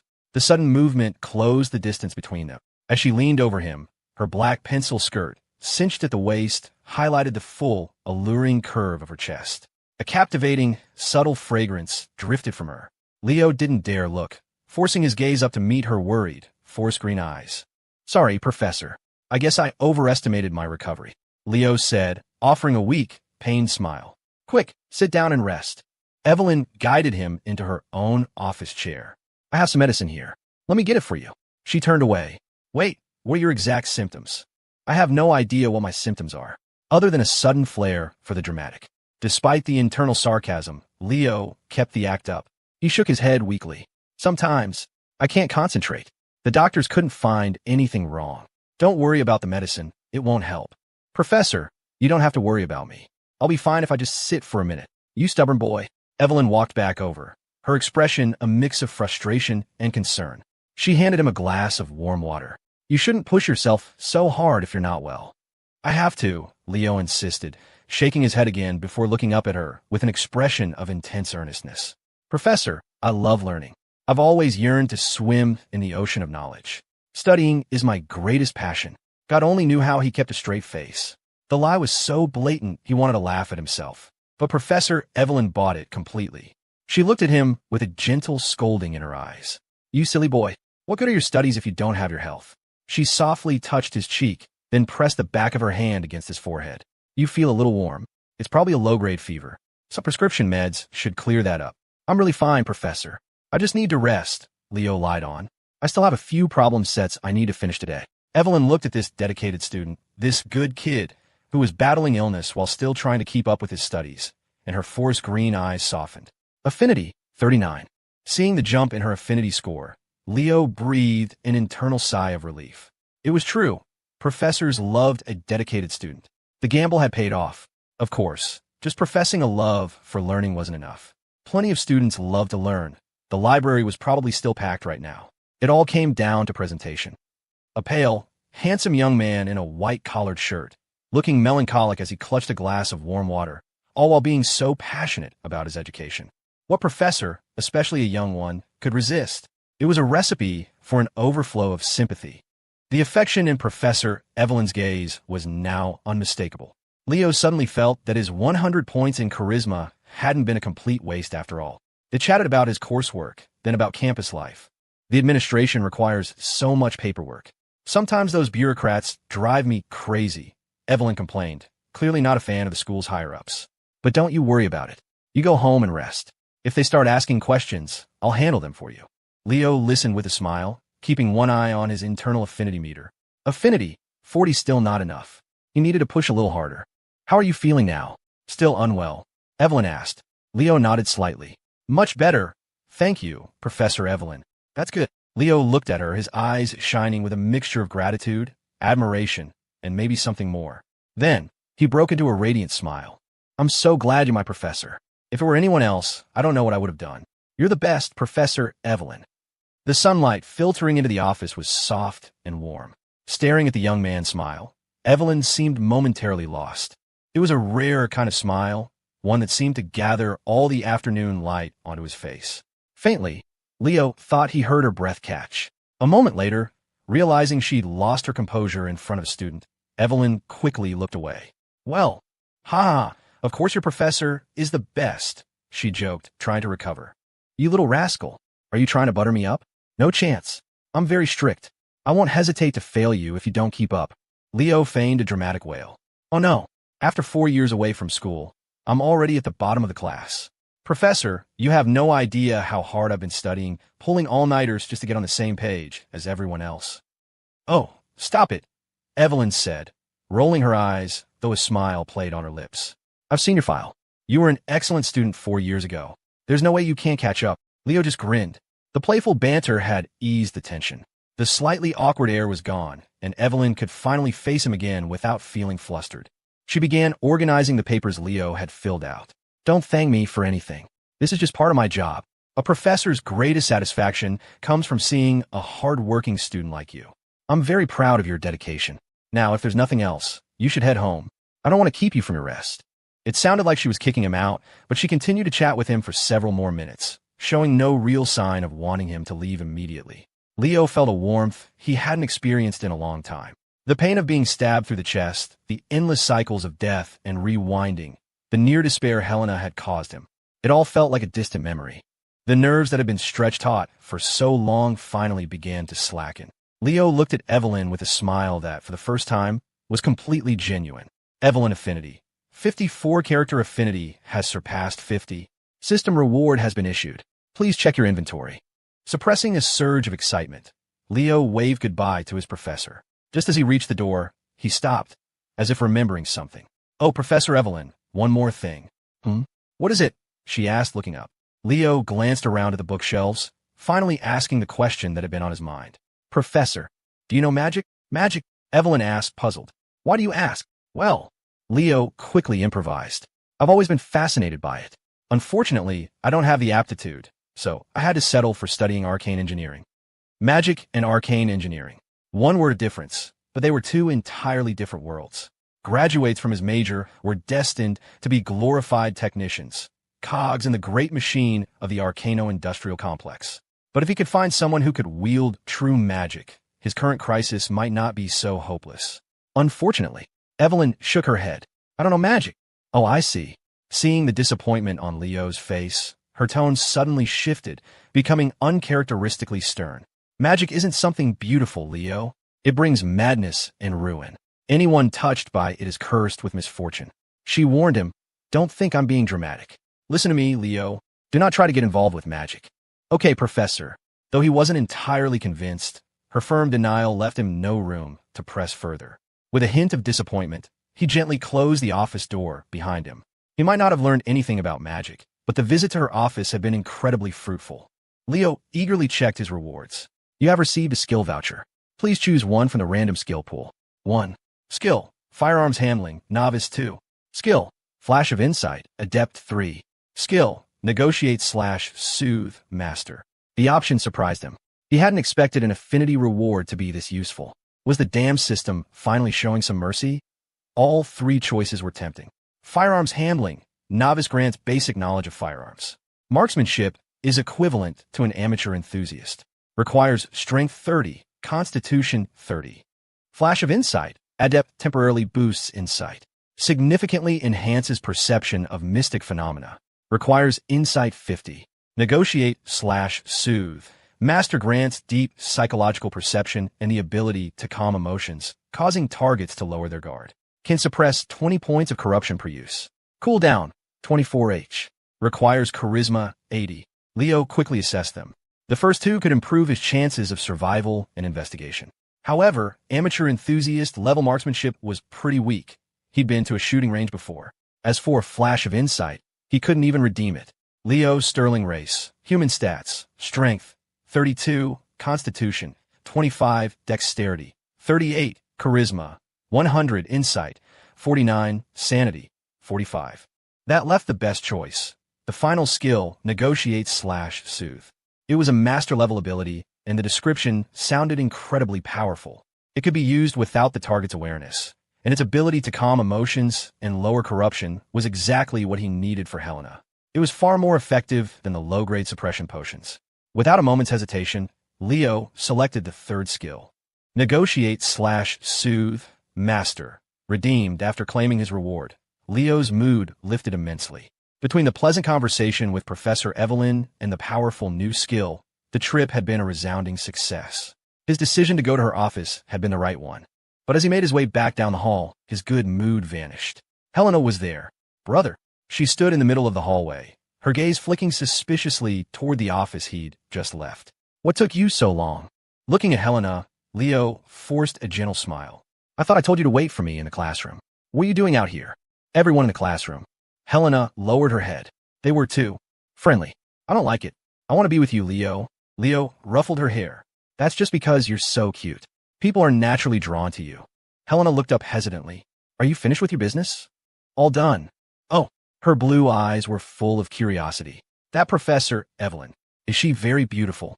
A knot of dread tightened in Leo's stomach. The last thing he wanted was to drag the kind professor into this mess.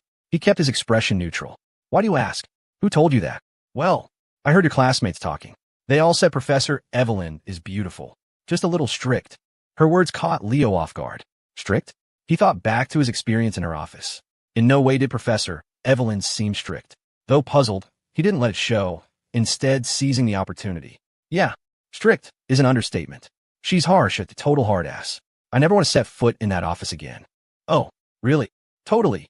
It's like she's wound way too tight, Leo said, putting on a look of disgust. I see. A visible wave of relief washed over Helena, and a smile returned to her face. Then let's go home, Leo.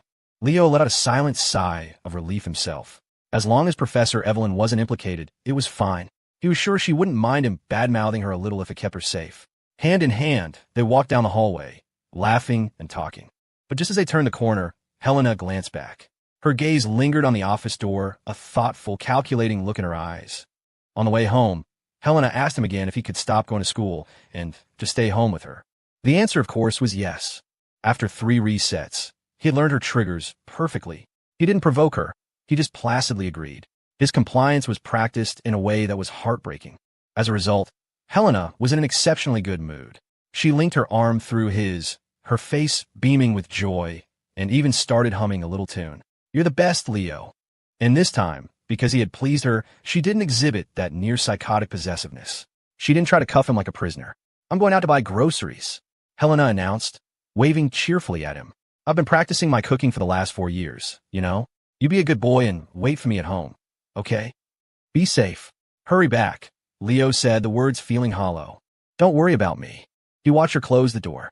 He counted silently in his head for over a minute. Once he was sure she was truly gone, Leo bolted up the stairs, his every second precious. Hurry back. No way. He was hoping she'd get into a fist fight with the cashier. Stability suppression potion ×1. Brewing. In a previous loop, this potion hadn't done much, but it was always better to have an extra card up his sleeve. Leo glanced nervously at the front door, praying Helena would take her time. 1 second. 2. 30. Brewing complete. The house remained quiet. Leo sighed in relief and quickly shoved the glass vial into his pocket. But after a moment's thought, he decided that wasn't safe enough. He went out into the hallway, looked around, and hid the potion inside a tall vase by the front door. Only then did he feel secure enough to go back downstairs. So far, everything was going perfectly. So perfectly, in fact, that it felt unreal. He couldn't help it. After dying so many times at Helena's unpredictable hands, he was terrified. Night fell. When Helena returned, she prepared a lavish, exquisite meal for him.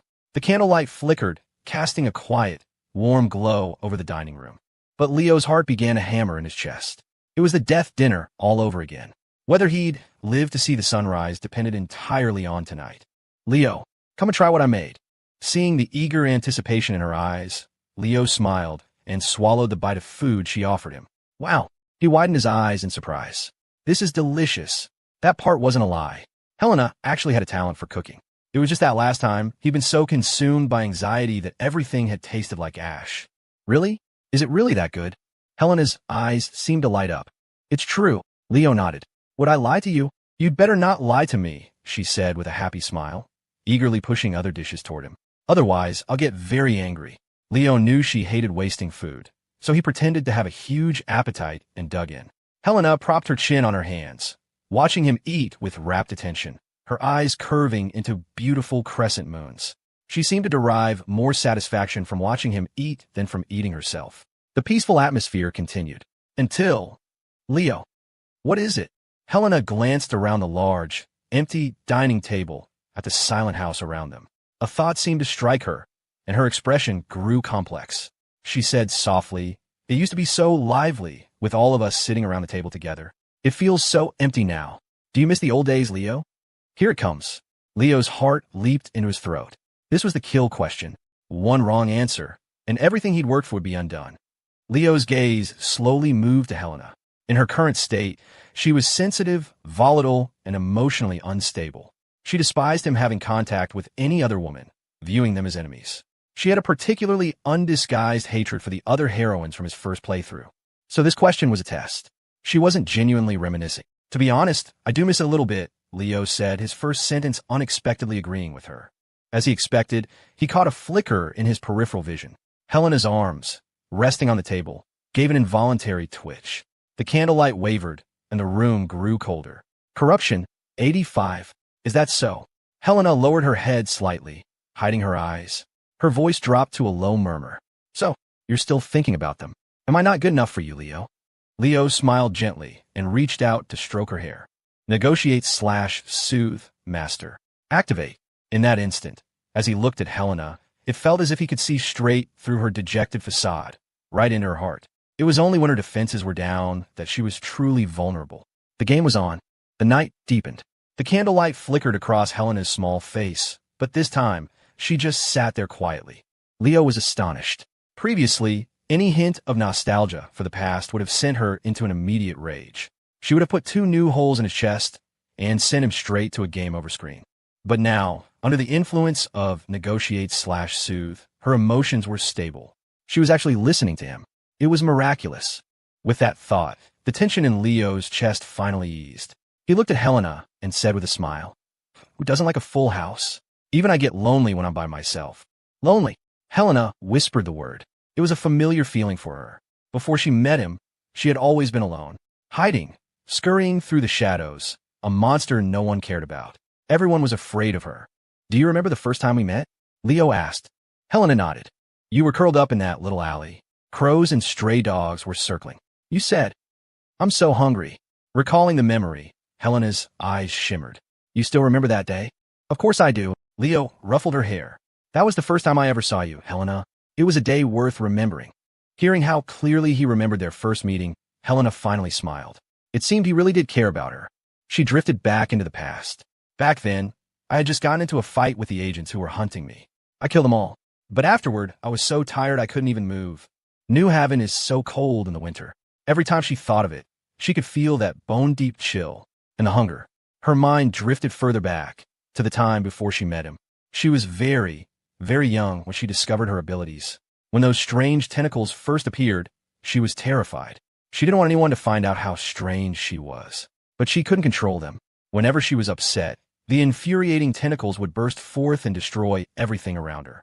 One day, her family saw her. She couldn't remember their faces anymore, but she would never forget the looks of terror and disgust they wore. Monster. It's a monster. They abandoned her. That word, monster, was burned into her heart. She hated monsters because she hated what she was. That was the first time she was left on the streets. Thankfully, the church orphanage took her in. The nuns were all so kind. She loved it there because she no longer had to fight stray dogs for scraps of food. She worked hard, thinking that if she was devout enough, if she learned all the incomprehensible lessons, she could stay and become a nun herself. She would never have to worry about food again. She was so careful, so terrified every day of her ability being discovered. But she failed. Helena vaguely remembered a day when one of the nuns gave her a dirty, slightly torn, stuffed animal.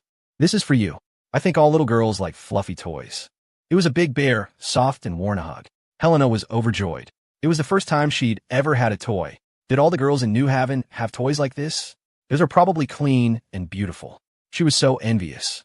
But someone stole her toy and ripped it apart. The warm, cuddly bear ended up looking like one of the stray dogs she'd torn apart, its stuffing spilling out like entrails. How could other children be so cruel? Didn't they feel any guilt? She never got along with the other kids at the orphanage. There was one tall boy who always had a group of followers, and they all hated her. But for the sake of a warm meal, Helena endured it. Until the day her bear was destroyed. She couldn't control herself anymore. She lashed out. The sound of children screaming, the look of terror in the nun's eyes, the incessant, grating wail of sirens. She escaped the encirclement, her tentacles severed, her body covered in sticky, filthy blood. The cold and the hunger returned. They hunted her relentlessly. Helena thought she would spend the rest of her life hiding in alleys and fighting dogs for food, right up until the very end. Until that day, a very kind older boy walked up to her. He touched her forehead and handed her a piece of warm food. To this day, she could still remember it perfectly. It was a piece of freshly baked rye bread. It wasn't hard at all. It was soft and warm. It was the most delicious thing she had ever eaten. Leo. Helena looked at the man before her, an unusual light shining in her eyes. He was like a beam of light in the darkness, illuminating her pathetic existence. After that day, he took her home. She finally had a warm bed and hot food. And she had a family. Her only family. At that thought, Helena clung to Leo's arm, burying her face in his chest. If only things could stay like this forever. Just the two of them, together with the person she loved most. Forever. Helena. Leo looked down at the small girl in his arms. She was curled up, her eyes closed, her long lashes fluttering like a butterfly's wings. She looked like any other insecure girl. He was surprised by the change in her. Since he'd returned to this world, she had never once been this docile. It was as if they were back in the old days. Corruption, 65. Seeing the notification on his screen, Leo suppressed a surge of excitement. Negotiate/soothe was basically a charm spell. Of course, he knew exactly what had caused the shift. He had deliberately steered the conversation toward her past, hoping to get her to open up. He hadn't expected it to lower her defenses so completely. This was a very good sign. Leo gently stroked Helena's soft hair, but his gaze grew colder, deeper. After dying so many times, how could he ever feel anything real for her? He trusted only himself and the mission, containment. Negotiate/soothe had a 24-hour cooldown. All he had to do was wait until this time tomorrow and use it again. What are you smiling at, Leo? Helena's eyes fluttered open, her lake blue gaze filled with confusion. I'm smiling at. Leo gently booped her nose. You sleepyhead. If you're tired, you should go to bed. Why are you curled up in my lap? He scooped her up in a princess carry. Go get some sleep. I'll clean up the dining room. Helena beamed, her eyes curving into crescents. You're the best, Leo. She wrapped her arms tightly around his neck, letting him carry her back to her room. Late at night, Leo forced his eyes open, stifling a yawn as he returned to his own room. In the dim moonlight, he glanced at the wall clock. 12:06 a.m. He had spent the entire day playing along with Helena, his brain running at full speed. He was utterly exhausted, but seeing the time, he couldn't suppress a jolt of exhilaration. I fucking survived the day. Finally, I'll get to see the sun rise again. Even though it was pitch black outside, Leo felt as if he could already see the dawn. The feeling lasted only a moment before he reined it in. Be careful. You have to be careful. Just until tomorrow. Filled with hope for the next day, Leo lay down on his bed. He was so tired that he fell asleep almost instantly. The New Haven night was cool. Leo tossed and turned, sleeping restlessly. In his dreams, he saw himself being killed by Helena over and over again. Then he dreamed she was sitting by his bed, watching him with a cold, unnerving stare. Huh. Leo shot awake, drenched in sweat, as if he'd been pulled from a river. You dream what you think about during the day, he thought with a wry, weary smile, looking around the pitch-black room. Helena had really gotten into his head. As Leo closed his eyes, ready to fall back asleep, he felt a strange sensation. It was the feeling of being watched by something in the darkness. It made the hair on his arms stand on end. Leo lifted his head, squinting, his eyes struggling to adjust to the darkness. And then he saw it. There was someone else in his room. His eyes flew wide open in terror. In the darkness, a pair of eerie blue eyes was staring at him, unblinking. The atmosphere turned instantly terrifying. Helena. He scrambled to light the gas lamp on his nightstand. As the warm light flared to life, he saw Helena sitting in the chair at his desk. She was as still as a statue, just watching him. Did you not sleep well, Leo? Why do you look so scared to see me? Are you afraid of me, Leo? A strange, unsettling smile spread across her face. The air in the room was frigid. Whether it was from a night chill or the palpable killing intent, Leo couldn't tell. He immediately wiped the terrified look from his face and forced a smile. Why are you still up so late? What are you doing in my room? He feigned calm as he walked over and placed a hand on her forehead. Can't sleep? Is something on your mind? He rubbed his temples and started to turn away. I'll go get you a glass of hot water. But in a flash, Helena's figure vanished and reappeared in front of him, blocking his path. She tilted her head, a slight smile on her lips. You always like to change the subject, don't you, Leo? Leo feigned confusion. Helena narrowed her eyes, studying him. They say a person's first reaction never lies. The moment you saw me, you looked terrified. Are you afraid of me, Leo? Her voice dropped to a whisper. And if you're so afraid of me, does that mean everything you've shown me before was just an act? Were you lying to me, Leo? Leo's heart pounded, but his expression remained unchanged. He let out a short laugh and patted her shoulder. What are you thinking? Why would I be afraid of you? Anyone would jump if they saw a shadowy figure lurking in their room in the middle of the night. And first reaction, he gave her an exasperated look. If I had a gun by the bed, my first reaction would be to empty the clip at whatever was in front of me. No questions asked. After his explanation, he saw the suspicion in her eyes finally begin to fade. Is that so? She muttered to herself, looking down. Maybe I'm just being too sensitive. I'm sorry, Leo. It's okay, Leo said with a gentle smile.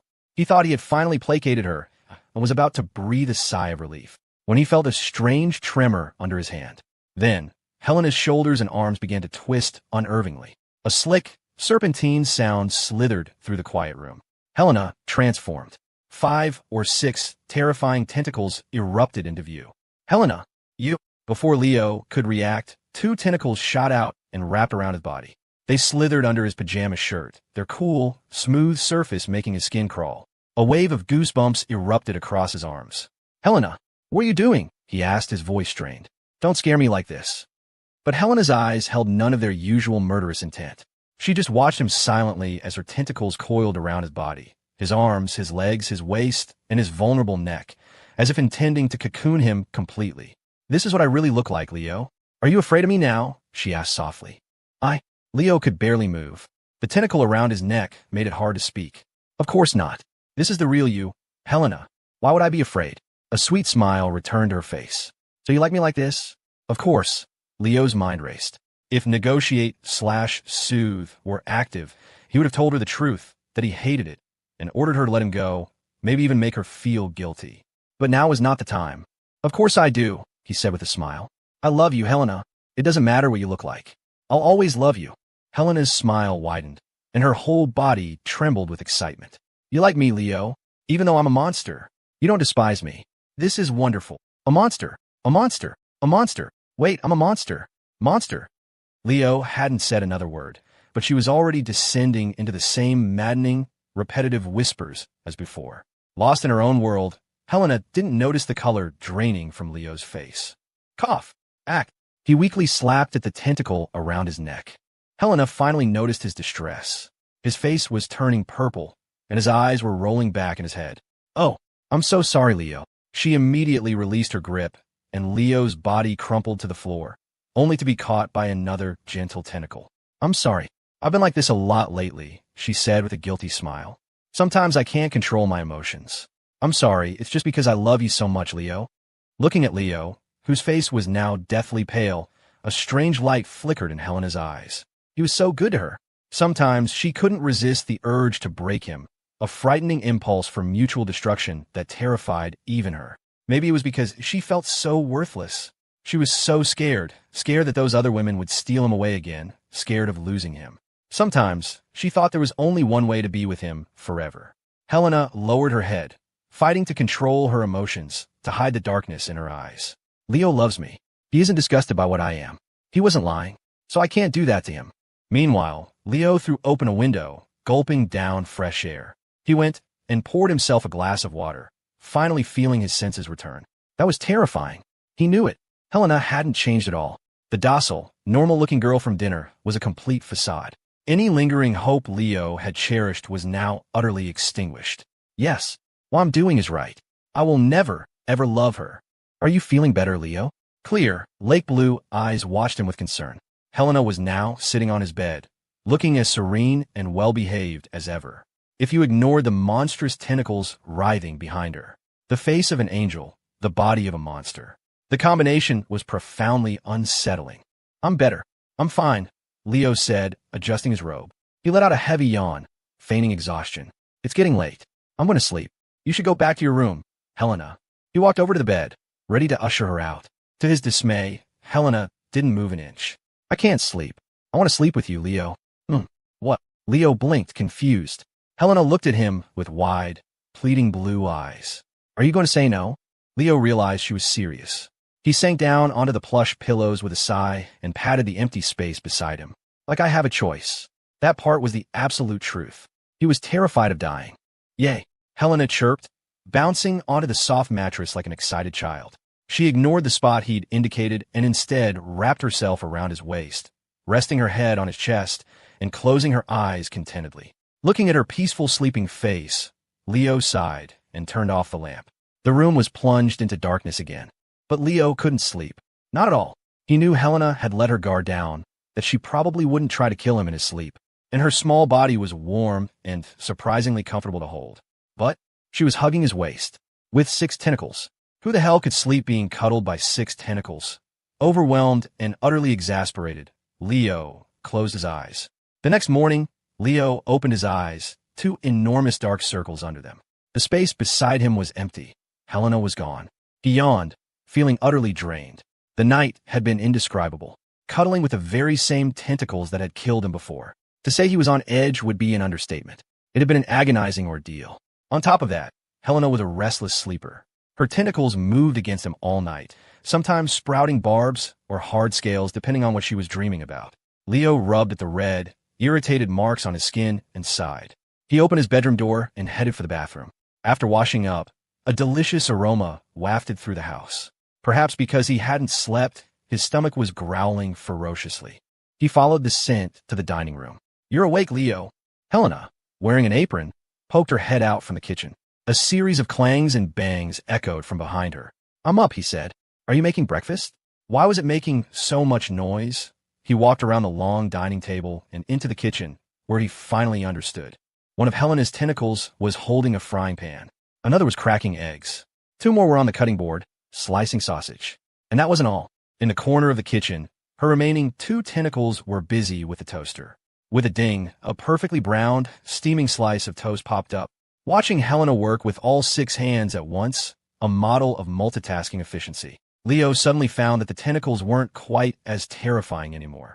Who would have thought that the same grotesque appendages that had skewered him a few days ago would now be expertly sprinkling seasoning on a sandwich? The whole scene was bizarre. Tada! Helena winked playfully as she set a beautiful, heart-shaped breakfast on the table in front of him. Leo looked at her expectant face, picked up his fork, and took a bite of the fried egg. The texture was perfect, the yolk was cooked just right, not runny but not hard either. She'd added ketchup and a dash of black pepper. He gave her a thumbs up without speaking and devoured the rest of the egg in one go. Then, without missing a beat, he picked up a bacon and vegetable sandwich and took a huge, hungry bite. The morning sun streamed through the window, its warm light falling on their faces. Helena sat beside him, her chin resting on her hands, quietly watching him eat. It was the perfect morning, even in these simple, mundane moments of daily life. Just having him here made her feel happy. She wished every day could be like this.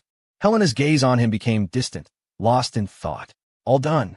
Leo finished everything on his plate and gulped down his milk. He let out a satisfied burp and looked at Helena. Why are you spacing out? Aren't you hungry? He speared a piece of egg with his fork and held it up to her mouth. Open up. Ah. The smell of the egg brought Helena back to her senses. She giggled happily and bit down on the fork. Oof, it's too big. I missed. She'd only managed a small bite, and the rest of the egg fell to the floor. You little klutz, Leo said with a mock-scolding look. Now you've wasted it. What were you thinking about? A tentacle deftly picked up the fallen egg from the floor. Helena's smile was a perfect crescent moon. I was thinking about happy things. Things about you. Oh, really? Guess what they were? Let me guess. Something to do with lunch. What? Helena pouted. Is food all you think about, Leo? Ha! Was I wrong? Leo scratched the back of his head. From the look on your face, I thought you were pondering one of life's 3 great philosophical questions. What are we having for lunch? Guess not, huh? The girl gave him an exaggerated eye roll. His joke was terrible, but she couldn't help but crack a smile. Her laugh was like blooming flowers. She grabbed his arm and shook it playfully. Come on, guess again. I can't guess. Try. Please try. On a warm, sunny morning, in a spacious house, the siblings' laughter filled the air, just like any other happy family's breakfast. But beneath Leo's gentle smile, his mind was calculating. Everything was proceeding smoothly. After an incredible display of patience, Helena's condition was stabilizing. Tonight, his skills cool down would reset. A forced containment tonight would still be risky. He might need the suppression potion he'd hidden upstairs. But Helena wouldn't go down without a fight. There would be a battle. Leo wanted to avoid a battle. If he didn't act rashly and waited one more day, the containment would be much safer. By the 3rd day, his success rate would be virtually 100%. Leo weighed the 2 options, his eyes falling on the happily smiling girl before him, and on her tentacles spread out around her. They seemed harmless now, but he knew that in an instant, they could pierce his chest or skull. They were impossibly fast, with a terrifyingly long reach. He could not let his guard down, so he would wait and see. He'd reevaluate her condition tonight. For the sake of his own life, he had all the patience in the world.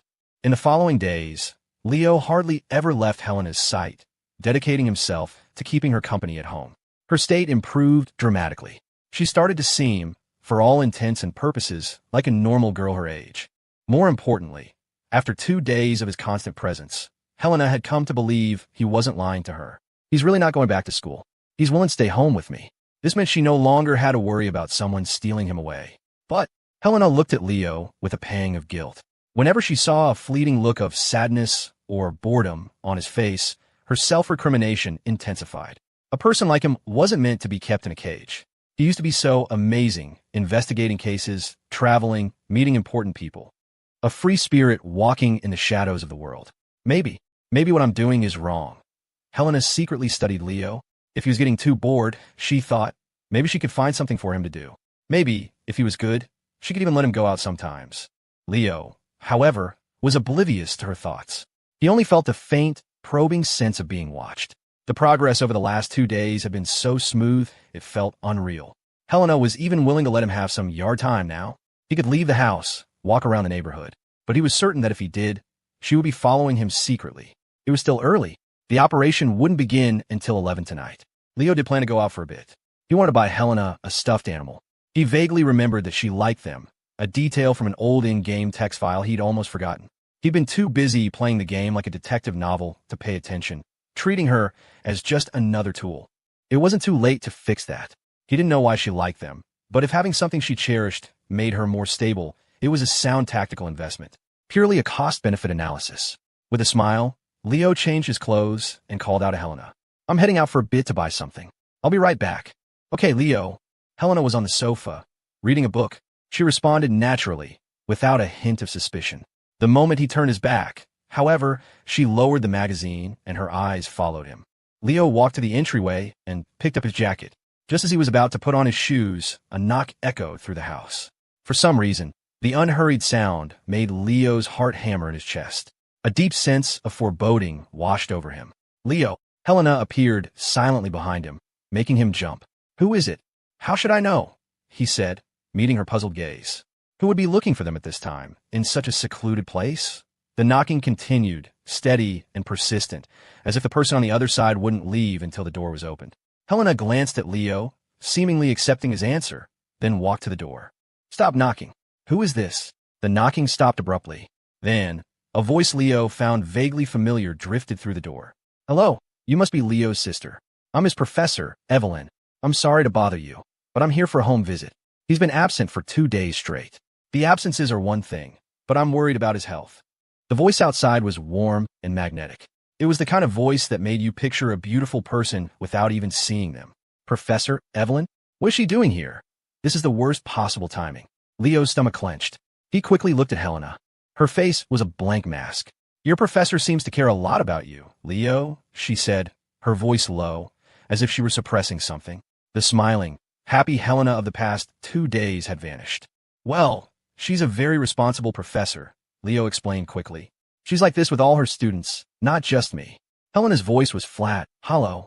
Didn't you say she was a hard ass? That she was wound way too tight? Leo felt a flush of awkwardness. Well, people are complicated. Oh, is that so? Her ice blue eyes stared at him, devoid of any emotion. Leo, that's a rather intimate way to address you. I've never heard anyone call you that before. Leo's smile became even more strained. How was he supposed to know that's what she called her students? This was killing him. And Helena's gaze fell on his fresh clothes, her tone becoming dangerously suggestive. In such a hurry to go out. Did you and your dear Professor Evelyn have a little date planned? You got it all wrong. Leo's face fell, a feeling of utter despair washing over him. How could he have known that just as Helena was stabilizing, just as everything was finally going right, Professor Evelyn would show up at this exact moment? Terrified that all his progress was about to be undone, he threw caution to the wind and grabbed Helena's small shoulders. Helena, listen to me, it's not what you think. Helena gently brushed his hands away. Her tentacles had already retracted back into her arms. There's no need to explain, Leo. She stared at him, her eyes deep and unreadable. We'll find out the truth soon enough. All we have to do is invite your dear professor inside. Her voice was calm as she walked to the door and turned the handle. The door swung open. Professor Evelyn, carrying a handbag and wearing a stylish sun hat, came face to face with Helena. Hello there.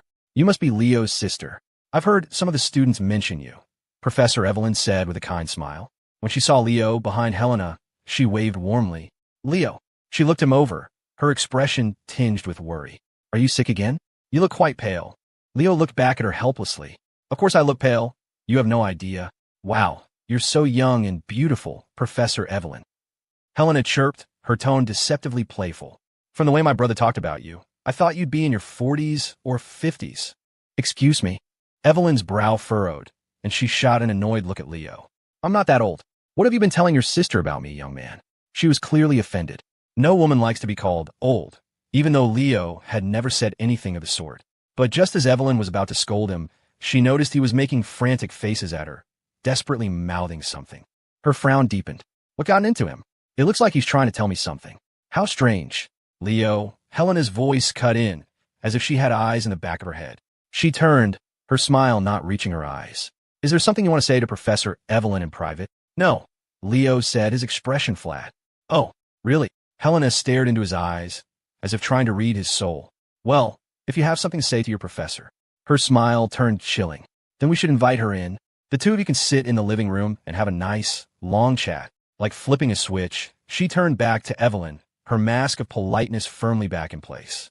Please come in, Professor Evelyn. Well, thank you. I hope I'm not intruding. Evelyn was ushered inside. As the heavy door clicked shut behind them, Leo shot a glance at the oblivious professor and sighed internally. He never would have guessed she would be this concerned about him. It was too late to get her out now. Helena would never let her leave. His heart pounded with dread, wondering how this seemingly normal home visit would spiral into a nightmare. How is Leo's health? Oh, thank you, Evelyn said, accepting a cup of tea from Helena as she sat on the sofa. My health. Leo shook his head with a sigh. Not good. I don't think I can come to school for the next few days, Professor. Is that so? Evelyn turned to Helena, looking confused. Why didn't you have your sister come to the school and file for a medical leave? Unexcused absences will affect your grades and could delay your graduation. I really couldn't, Professor, Leo said, the words painfully true. The last couple of days, I haven't been able to leave the house. Was it that serious? Evelyn's brow furrowed. If that's the case, you might not be able to continue your studies. The administration won't be lenient forever. In that case, I'll just drop out, Leo declared, his gaze serious. What? Evelyn stared at him, shocked. But I thought you loved learning, that you were passionate about school. Professor Evelyn, Leo said, looking her straight in the eye. I'm sorry. I was lying to you before. The truth is, I don't care about studying at all. When I see a book, I want to rip it to shreds. When I see the school, I want to blow it up. Being stuck in a classroom all day would drive me insane. I hate school. Leo, Evelyn's eyes went wide. Her face flushed with anger. She had skipped one of her own classes and traveled all this way just to check on a promising student, only to hear this? How could he betray her concern like this? He was infuriating. Seeing her anger, Leo silently apologized in his head, but he maintained the disrespectful, delinquent facade. That's how it is, Professor. If there's nothing else, you should probably go. Goodbye, and hopefully not see you again. He stood up and looked toward the entryway, rudely gesturing for her to leave. Leo, Evelyn shot to her feet, furious. Leo, Helena's soft voice cut through the tense silence. She took his arm and pulled him back down onto the sofa. Is that any way to speak to your professor? She came all this way out of concern for you. Helena watched him, her eyes narrowing into a smile that didn't reach them. The blue of her irises darkened, as if she could see right through his act. Leo's blood ran cold. Professor Evelyn. He started, about to say something more, but Helena didn't give him the chance. Her small frame held a surprising strength, pinning him to the sofa. A dangerous, chilling aura emanated from her, enveloping him. He opened his mouth, but no words came out.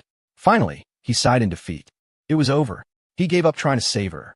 Helena turned back to Evelyn, a serene smile on her face. Professor, please don't be angry. She noticed the teacup was empty and graciously refilled it. My brother isn't usually like this. It must be the illness. It's made his personality change so drastically. Please don't take what he said to heart. Is that so? Evelyn glanced at Leo. He just stared back at her, silent. Evelyn let out a self-deprecating laugh. From the way he was acting, it didn't seem like he was lying. I think I wasn't being perfectly honest. She sighed deeply. And here I thought I'd found another promising student. Her eyes were filled with disappointment. It seems you're very fond of my brother, Professor, Helena said quietly. Evelyn didn't catch the undertone in her voice and just scoffed. And I've completely wasted my affection. It seems everything he said that day was a lie.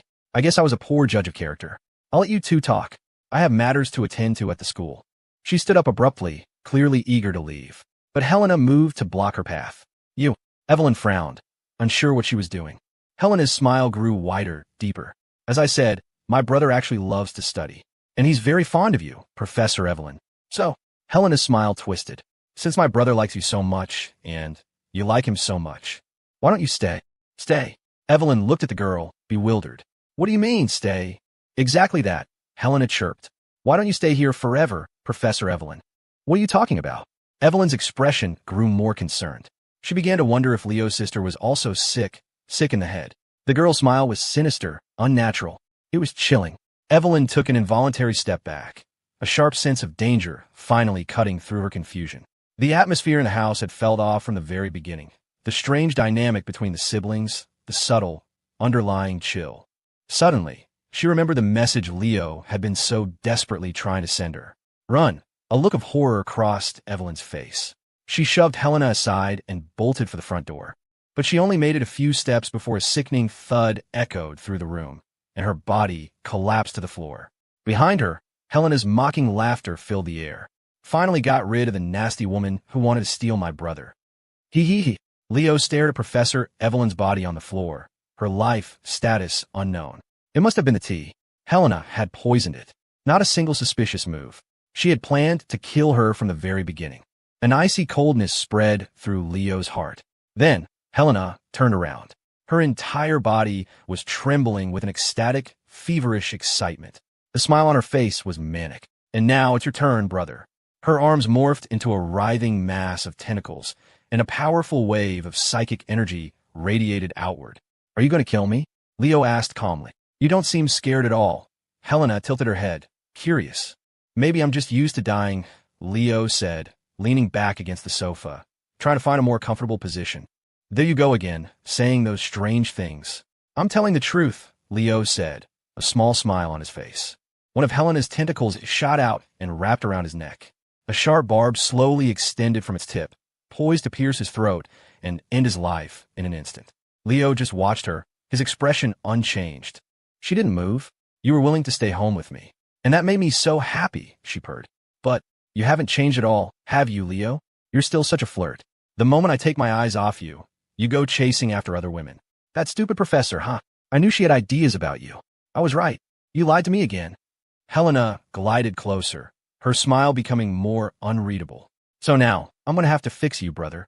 Why don't you take a little nap first? You are under intense psychic assault. Performing sanity check. Sanity check failed. Sanity dash, 10 the world went black, and Leo slumped unconscious on the sofa. When he came to, Leo found himself strapped tightly to a chair. His hands and feet were bound with thick leather straps, and a straitjacket was cinched over his clothes. He could barely move anything but his head. Ugh, my head is killing me, he hissed. A dull, throbbing pain echoed deep inside his skull, a lingering aftereffect of the psychic assault. If his sanity score weren't reasonably high, he never would have withstood it. A normal person would have been driven irrevocably mad. Leo gritted his teeth and surveyed his surroundings. The only light source was an old kerosene lamp, its weak flame casting long, dancing shadows across the cramped, musty room. It had to be the old house's basement. There were no windows, and the air was thick and stale, and it reeked of blood. He followed the scent with his eyes, his gaze landing on a dark corner of the room. Professor Evelyn's body lay there. A massive hole had been torn in her chest. Her internal organs were gone, replaced by a mangled, unrecognizable mess of flesh and gore. Helena had killed her in the most brutal way imaginable. Leo looked away, a wave of nausea rising in his throat. If Professor Evelyn had only been unconscious before, he couldn't imagine the agony of such a death. A cold, grim feeling settled over him. I'm next. Helena's last words echoed in his mind. I'm going to have to fix you. How? How is she going to fix him? His eyes darted to the other side of the room, where a long table was covered with an array of serrated knives, surgical tools, bandages, and bottles of medicine. The sight made his scalp prickle with terror. He wanted to die. He truly did. At least death was quick, and it meant he could reset. But he was completely immobilized. He couldn't even seek the mercy of a quick end. The restraints were too tight. No matter how hard he struggled, they didn't give an inch. This was a restraint chair made for psychotics, forged from solid metal. He'd used them on others before, on humans driven mad by otherworldly backlash. He never thought he'd end up in one himself. Escape was impossible. His only hope was to talk his way out. Leo glanced at his system panel. Negotiate/soothe, master, skill on cooldown. CD, 00:35:0, 3:30-5 minutes. Half an hour. That was his only chance. As he was thinking, the wooden basement door creaked open. Helena entered, holding a kerosene lamp, a serene smile on her face. Did you miss me, Leo? Helena Affinity, 100 Corruption, 85 A Twisted Being, madly in love with you. Leo stared into her blue eyes, silent. Silence means yes, Helena chirped, stroking his cheek. You saw her, didn't you? The fate of that bitch.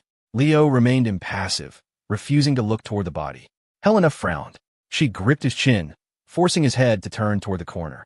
I want you to look at what happens to bitches who get in our way. He couldn't resist her strength, and was forced to look at the horrifying scene again. Evelyn's empty corpse. You look so sad, Leo. Are you mourning for your precious professor? Helena's smile turned to ice. She glared at the body with pure disgust. This is what happens to any woman who tries to take you from me. This is what I wanted you to see. Do you understand now, Leo? Her blue eyes bored into him, searching for a reaction. Leo's emotions were a tangled mess. When Evelyn first showed up, he had resented her for ruining his plans. But now, after she had paid with her life in such a horrific way, that resentment was gone. He could only blame himself for his own oversight. He should have handled the situation with the school better. The flicker of regret on his face was misinterpreted by Helena. She thought her lesson had finally sunk in. Her smile deepened. Since you understand your mistake, it's time. Let's begin your remodeling, brother. Trust me. After this, you'll never make the same mistake again. Leo's gaze shifted back to the increasingly excited Helena. What are you going to do to me? What is this remodeling? You'll see soon enough. She walked over to the long table, which looked more like a butcher's block. She carefully selected a tool from the collection, finally picking one up with a satisfied nod. Leo watched in horror. After choosing a wicked-looking bone saw, she began sterilizing it with alcohol and mixing a strange-smelling potion. He knew enough about alchemy to recognize it.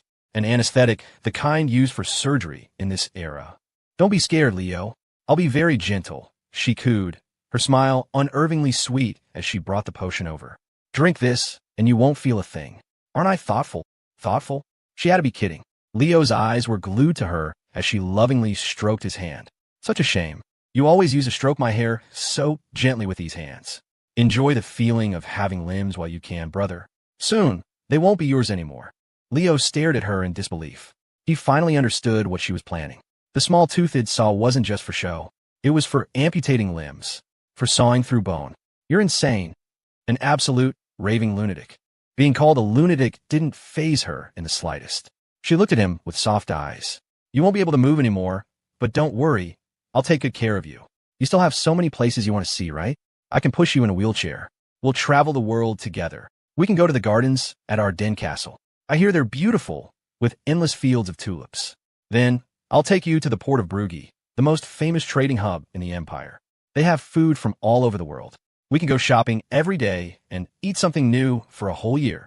Oh, she was getting more and more excited. And you love studying all that mysterious stuff, right? While you were gone, I learned so much. I bought so many books. I can read them all to you. Listening to her gentle, detailed plans for their future, a future where he was a helpless cripple. A bottomless despair filled him. What had he done in a past life to deserve this? Had he destroyed a galaxy? He didn't want to die, but he sure as hell didn't want to live as a limbless torso. What meaning would life have then? His only option was to stall. He had less than 30 minutes. How could he possibly survive? Had to try. Forcing a bitter smile, Leo looked at her. Helena, talk to me for a bit. Please. Are you scared, Leo? Helena looked at his pale face and offered a comforting smile. I told you, just drink this potion and go to sleep. It will all be over when you wake up. She gently stroked his cheek. It won't hurt at all. Don't be afraid. It'll be over soon. Leo gave her a deadpan look. Did she really think he was afraid of the pain? He was afraid of waking up as a human stump. This is a pretty big deal. I'm about to lose my arms and legs for the rest of my life. Of course I'm scared. Do you think I'm like you? That I can just grow them back if they get cut off? Helena looked genuinely confused. But, isn't this better? If you can't move anymore, you won't be able to go chasing after other girls. And besides, no matter how handsome you are, no girl would want you like that. The more she thought about it, the happier and more excited she became. She looked like she could barely wait to begin. Wait, just wait a minute. Put the saw down. Leo stared at her, exasperated. He'd almost forgotten he was dealing with a psycho whose logic was completely alien. Why was he trying to reason with her? The thought was so absurd he almost laughed. He rolled his eyes. Just consider it pre-surgery jitters, okay? Talk to me for a while, then you can get back to your little operation. You could do whatever you want with my body then. The request seemed reasonable enough to her. She smiled, nodded, and placed the potion and the saw back on the table. You're very funny, Leo. I love talking with you.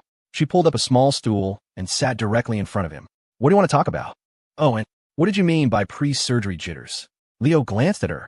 It's a concept from psychology. Don't worry about it. This backwards era of yours probably hasn't even invented it yet. Psychology? What's that? Helena's eyes widened with curiosity. Psychology. Since his plan was to stall, Leo launched into a full-blown lecture.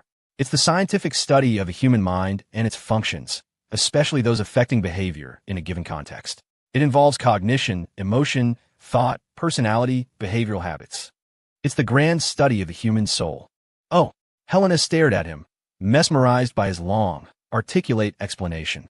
You know so much, Leo. Of course.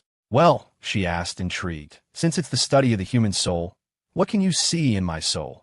Leo's gaze locked onto hers. He stared at her for a long moment until she began to shift uncomfortably. Well, did you see anything? She asked, a mix of nervousness and anticipation in her voice. I did, Leo nodded. Helena blinked, waiting, sensitive, insecure, suffering from bipolar disorder with alternating manic and depressive episodes, and exhibiting traits of borderline personality disorder. My diagnosis is that you require long-term psychiatric treatment. What?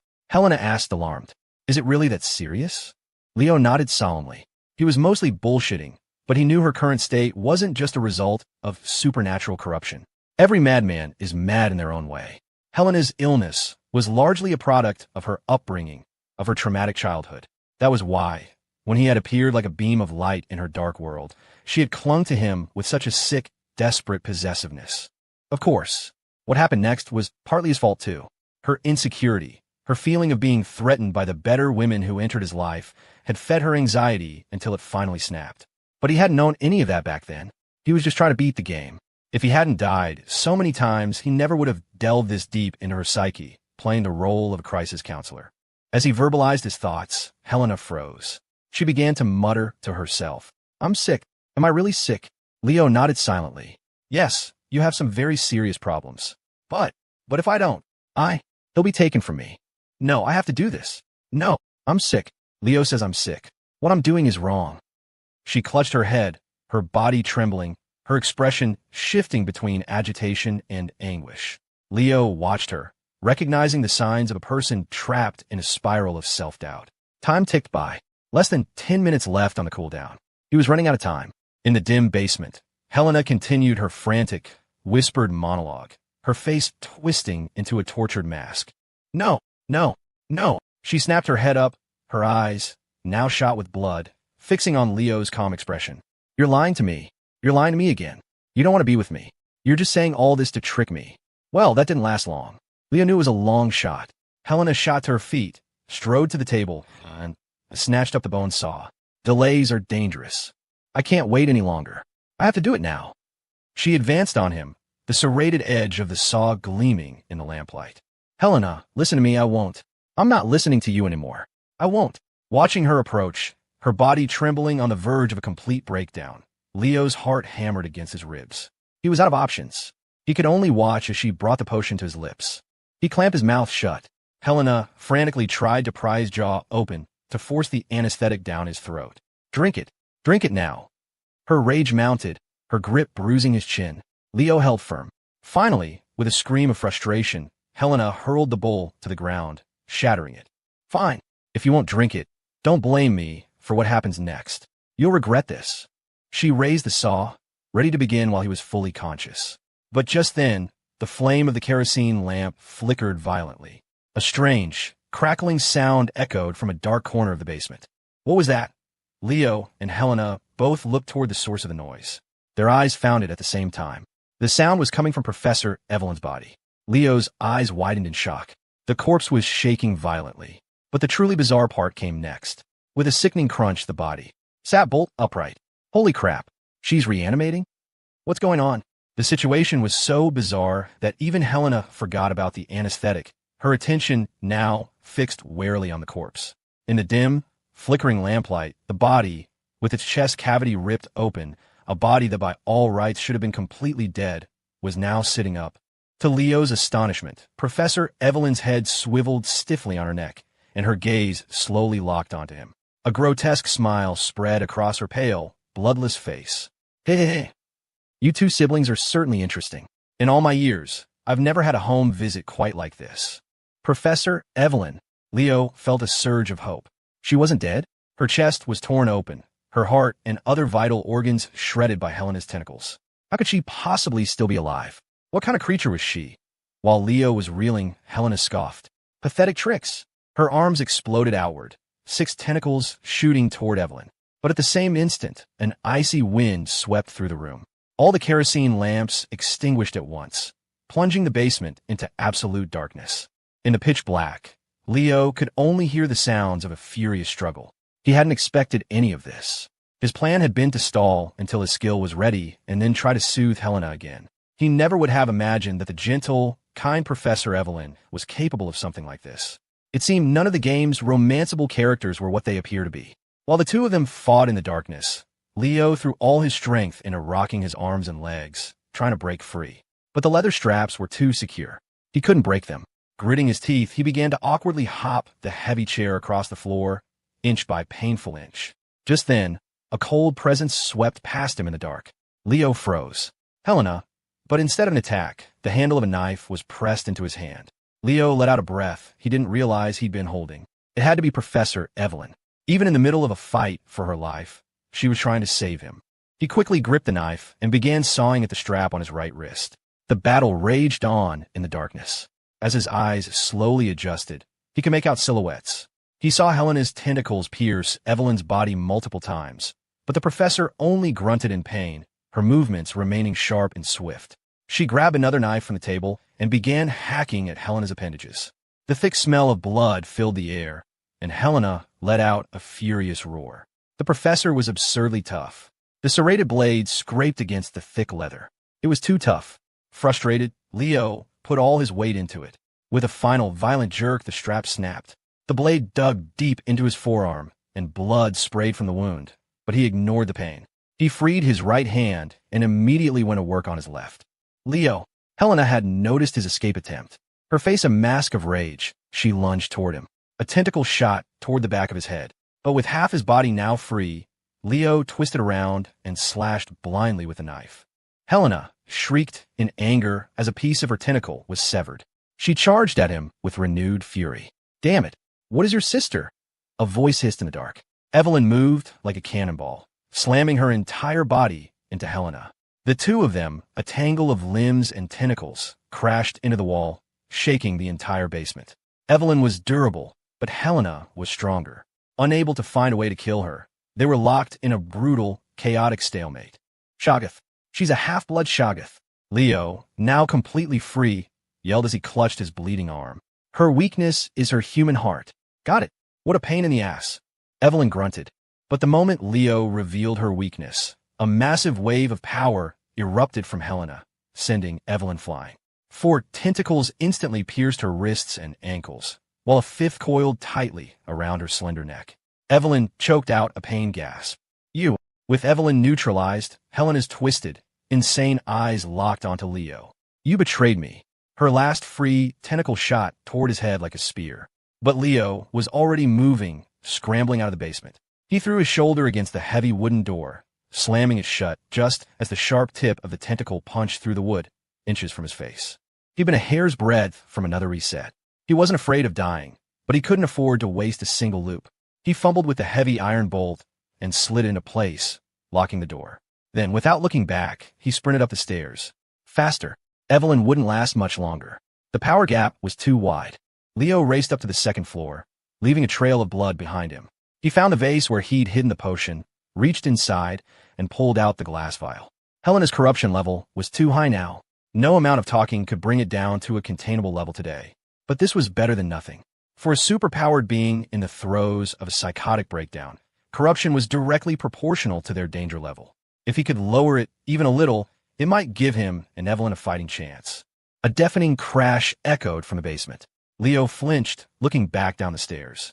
A terrifyingly cold presence was spreading through the house like a plague, surging up toward the 2nd floor. He barely had time to react. A writhing, thrashing mass of tentacles vaulted over the 1st floor railing and landed on the 2nd floor landing. It had taken less than 10 seconds to get from the basement to him. Helena was truly pissed. He knew the only thing on her mind right now was killing him. Leo. Leo, I found you. I finally found you. Her voice was no longer human. It was a high-pitched, grating shriek, and her form was more horrifying than ever before. It wasn't just her arms that had become tentacles. Her dress bulged and writhed, covering a swollen, pulsating mass of something wet and slick. Tentacles. It was all tentacles. Like some deep-sea monstrosity, a writhing nest of black pythons, all tangled together, dragging her body forward. It was a sight that would shatter the sanity of any normal person.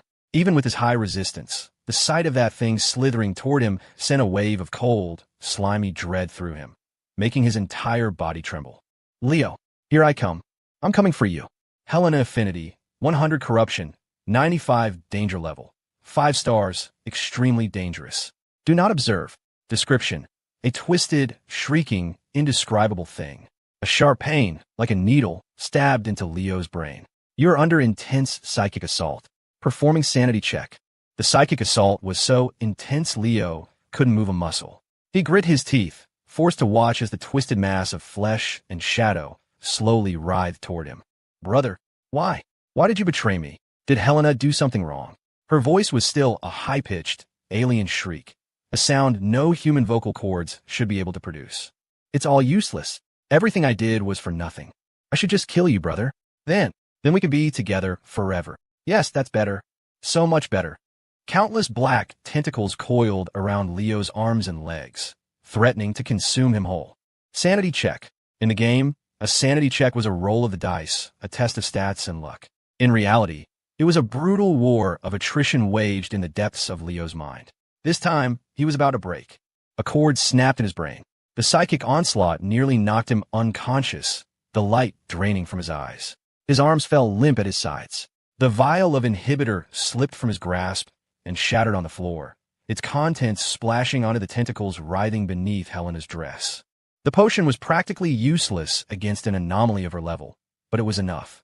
Helena's corruption level flickered, dropping by a single, crucial point. In that fleeting instant, a sliver of clarity returned to Leo's mind. Thank God for that potion, he thought, profoundly grateful for his foresight. He stared intently at the grotesque creature before him. Negotiate/soothe, master, 0:0:0:0. The skill's cooldown was over. Seizing the moment, he activated it, focusing its full effect on Helena. Instantly, a deluge of arcane, complex knowledge flooded his mind. His entire mental state sharpened, becoming unnaturally calm and composed. To be a master negotiator, one first had to establish psychological dominance.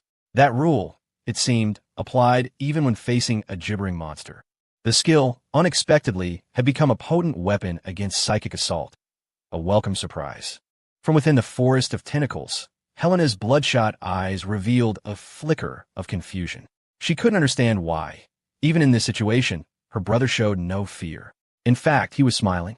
It was a calm, detached smile that she found utterly infuriating. What are you smiling at, brother? Are you laughing at me? The tentacles tightened their grip, eliciting a sickening chorus of pops from Leo's joints. Dislocation was imminent, but his gaze remained steady, almost bored. I am laughing at you. Helena, what? Her eyes widened, her face contorting into a mask of rage. I just have to ask you something from the bottom of my heart, Leo said, his tone deceptively casual. By doing all this, aren't you just running away? Running away? The question stopped her cold. What are you talking about? It had to be the negotiate/soothe skill working its magic. She was actually listening.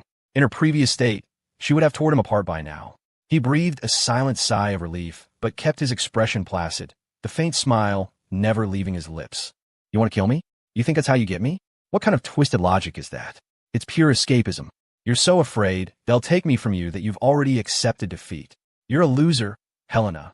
The most pathetic, miserable kind of loser. A coward hiding under the covers with her eyes squeezed shut. Leo chuckled softly, a sound that drove Helena deeper into her fury. What? Her features warped into something truly demonic. A loser? No, I'm not a loser. I won. I got you. I got everything I ever wanted. They all lost. I'm the happiest person in the world. Huh, I doubt that. Leo's smile became one of pity, as if he were looking at a child throwing a tantrum. Tell me, what's your goal here? Is it really just to get me? To have your brother? Helena sneered. What else could it be? That's not a goal. That's just a means to an end.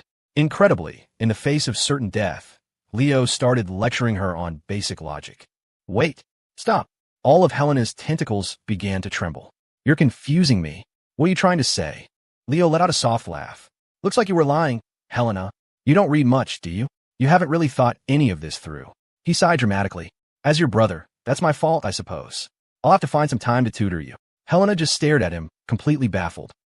Seeing her emotional guard begin to crumble, Leo's smile deepened. It seems I have to spell it out for you. All your schemes, all your desperate plans. It was never about getting your brother. He locked his gaze on her, his eyes shining with insight. It was about finding happiness. Just like you said, Helena wants to be the happiest person in the world. He watched as conflict warred across her face. She was trapped, struggling with the truth of his words. Have you ever considered another possibility? Another ending to our story? What ending? Helena's mind was a chaotic storm. It was a bizarre feeling. She knew, on some level, that her brother was just stalling for time, playing some kind of trick, but she couldn't bring herself to deliver the final blow. An inexplicable impulse made her want to hear more, to understand what she was truly after. What was she truly craved? Leo's expression softened into his signature, gentle smile. That little girl, once upon a time, lost on the streets, always running, always hiding, never knowing where her next meal would come from, so thin and pale she wasn't pretty at all. Doesn't she deserve to have her favorite brother come home from school every day and cook a hot meal just for her? Maybe a creamy mushroom soup or pasta tossed in that rich seafood marinara from the Port of Brugge with a sprinkle of sweet onions. Or maybe that soft, freshly baked bread, the kind we had when we first met. Just thinking about it sounds delicious. If you kill me now, Leo said, blinking slowly, you'll never get to have that wonderful life. Her blood-red eyes remained fixed on him, but the pressure from the tentacles lessened, almost imperceptibly. He knew she was listening.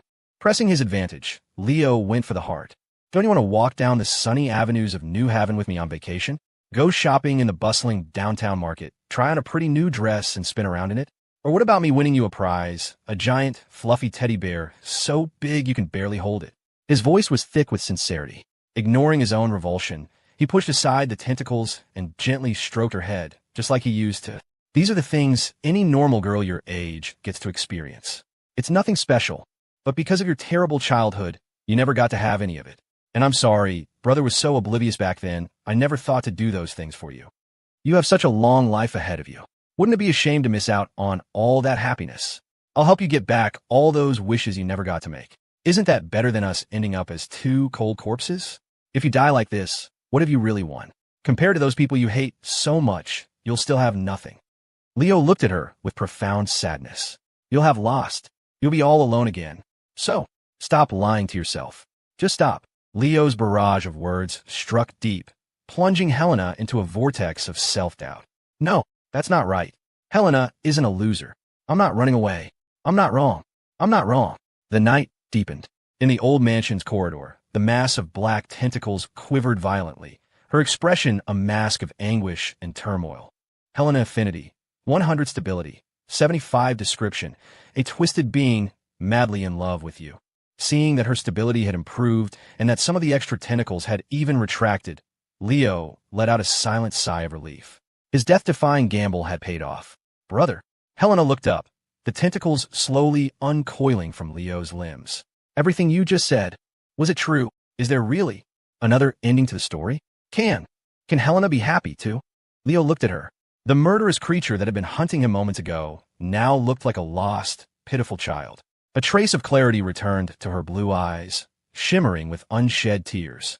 Of course, Leo said with a sincere smile, predicated entirely on the fact that she wasn't currently killing him.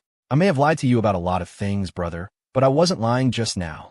Helena lowered her head again, eyes squeezed shut, as if contemplating something of immense importance. A rare silence fell over the old mansion, and in that moment, a flash of red in his peripheral vision caught Leo's attention. From the other end of the corridor, a scarlet shadow shot forward with impossible speed, radiating an undisguised, murderous intent. Wait! Leo yelled. Before the word fully left his mouth, a crimson claw slashed through the air, aimed directly at Helena's neck. A thick, bloody aura swirled around Professor Evelyn's impossibly long, sharp nails, like rising flames of gore. Her sneak attack was as fast as lightning. By the time Leo could react, Helena was already letting out a gurgling shriek of pain. The black tentacles wrapped defensively around her body as she stumbled back. Professor Evelyn. Leo stared in shock at her new appearance. Covered head to toe in blood, like a visceral horror movie monster, Professor Evelyn's very presence seemed to drain the life from the air. It was an ability he had never encountered before. Though she was drenched in blood, the massive wound in her chest had miraculously healed. Her eyes, once a deep emerald green, were now a flat, chilling gray-white, devoid of pupils. You have time for a heart-to-heart. The gray-white eyes flicked toward Leo. Do you want to live or not? Of course I do. Leo managed a bitter smile. But he had just managed to stabilize Helena's corruption. She was almost back to normal. If things had gone smoothly, the rest of this fight could have been avoided. His primary goal was still containment, but his professor's ambush had just torched that plan. Well, I guess you always know how to keep things interesting, Professor. The gray-white eyes showed a hint of confusion. What's that supposed to mean? You. Both of you. Helena was in a horrific state. She clutched at the gushing wound on her neck, the blood flooding her throat and turning her words into a grotesque, gurgling roar. Lies. It was all lies. Blood sprayed like a fountain, soaking her white dress. The tentacles that had just receded erupted from her body once more, greater in number than before. This is bad, Leo muttered, instinctively backing away from the burgeoning mass of tendrils. Countless black tentacles surged toward them in a frenzied wave. Professor Evelyn let out a cold laugh. A mist of blood gathered around her, coalescing into a sharp, crimson longsword in her hand. Gripping the blade, she charged fearlessly into the writhing mass. The battle reignited. Without a second thought, Leo turned and sprinted toward the alchemy lab. There was one piece of bad news and one piece of good news. The bad news. Helena, the half-anomaly, had now fully transformed into an indescribable entity, one of the most dangerous and volatile types of creatures in existence. The good news, the rest of the inhibitor potions, the ones designed specifically for her monster form, could finally be put to use. Hearing the thunderous crashes behind him, Leo burst into the alchemy lab and frantically scanned his inventory of materials. Stability inhibitor, advanced, X3 potion, crafting in progress. Watching the progress bar on his game-like interface, Leo's anxiety spiked. He could hear Professor Evelyn's curses from the hallway, mixed with Helena's inhuman shrieks. The sound of their battle were getting closer. The professor was losing ground. Faster, come on, faster. The seconds crawled by. After 3 agonizing minutes, a soft ding echoed in his mind. Crafting complete, done. A wave of relief washed over Leo as 3 glass vials, larger than the previous ones, materialized in his hands. Clutching the potions, he rushed back toward the door. The fight had arrived right outside. The mansion's second-floor hallway looked like it had been torn apart by a bulldozer, a trail of destruction leading right to the lab's entrance. This damn monster! How can it have so many tentacles? It's driving me insane. Professor Evelyn's eyes were filled with fury. Leo noticed her right arm was hanging limp at her side, clearly broken or dislocated, swinging uselessly in a way that had to be excruciatingly painful. Helena wasn't faring much better. Countless black tentacles had been severed, scattered across the floor. The professor's crimson blade was far sharper than it looked. You kid, why didn't you run? Professor Evelyn shot a glance at Leo as he opened the door. What are you doing just standing there? Your sister is after you. I know. Leo's eyes were fixed on the enraged Helena, whose gaze was locked entirely on him. Both of you die. You two-timing bastards. A volley of black tentacles shot toward them. Professor Evelyn moved to shove Leo out of the way, annoyed that he was in her path. But Leo dodged her, darting forward to stand between them. Are you crazy? You! Evelyn's scolding died at her throat. She watched, astonished, as Leo hurled one of the glass vials directly at the monster. With a sharp crack, the vial shattered, and a thick, chemical odor filled the air. The black tentacles instantly convulsed. Helena clutched at her face, her expression twisting in agony. Aerga, what is that stuff? Evelyn was stunned. This monster, which even she couldn't defeat, was having such a violent reaction to the contents of a simple glass bottle. This time, it was Leo's turn to give the orders. Well, what are you waiting for? Go, you little punk. She shot Leo a sideways glance. Guess you're not as useless as you look. With that, she tightened her grip on the blood-red blade with her left hand, leaped high into the air, and plunged it directly toward the vital core of the creature that was Helena. As Evelyn dove in with her crimson blade, Helena's body underwent another transformation. Her tentacles sprouted hard, black scales, turning her into a living fortress. One set of armored tendrils shielded her core, while others lashed out, making her resemble a colossal, nightmarish sea urchin, a perfect union of offense and defense. Despite her speed, Evelyn couldn't get through. No matter how she attacked, she couldn't reach Helena's weak point. Instead, she only managed to gain a few new wounds for her trouble. I hate these kind of things. Evelyn clutched her dislocated right arm, her frustration mounting. And it's so ugly. I really hate ugly things. As she muttered to herself, the monster gave her no time to breathe. A grotesquely long, sharp tentacle shot toward her head. Evelyn dissolved into a blood-red blur, dodging just in time. The corridor's wooden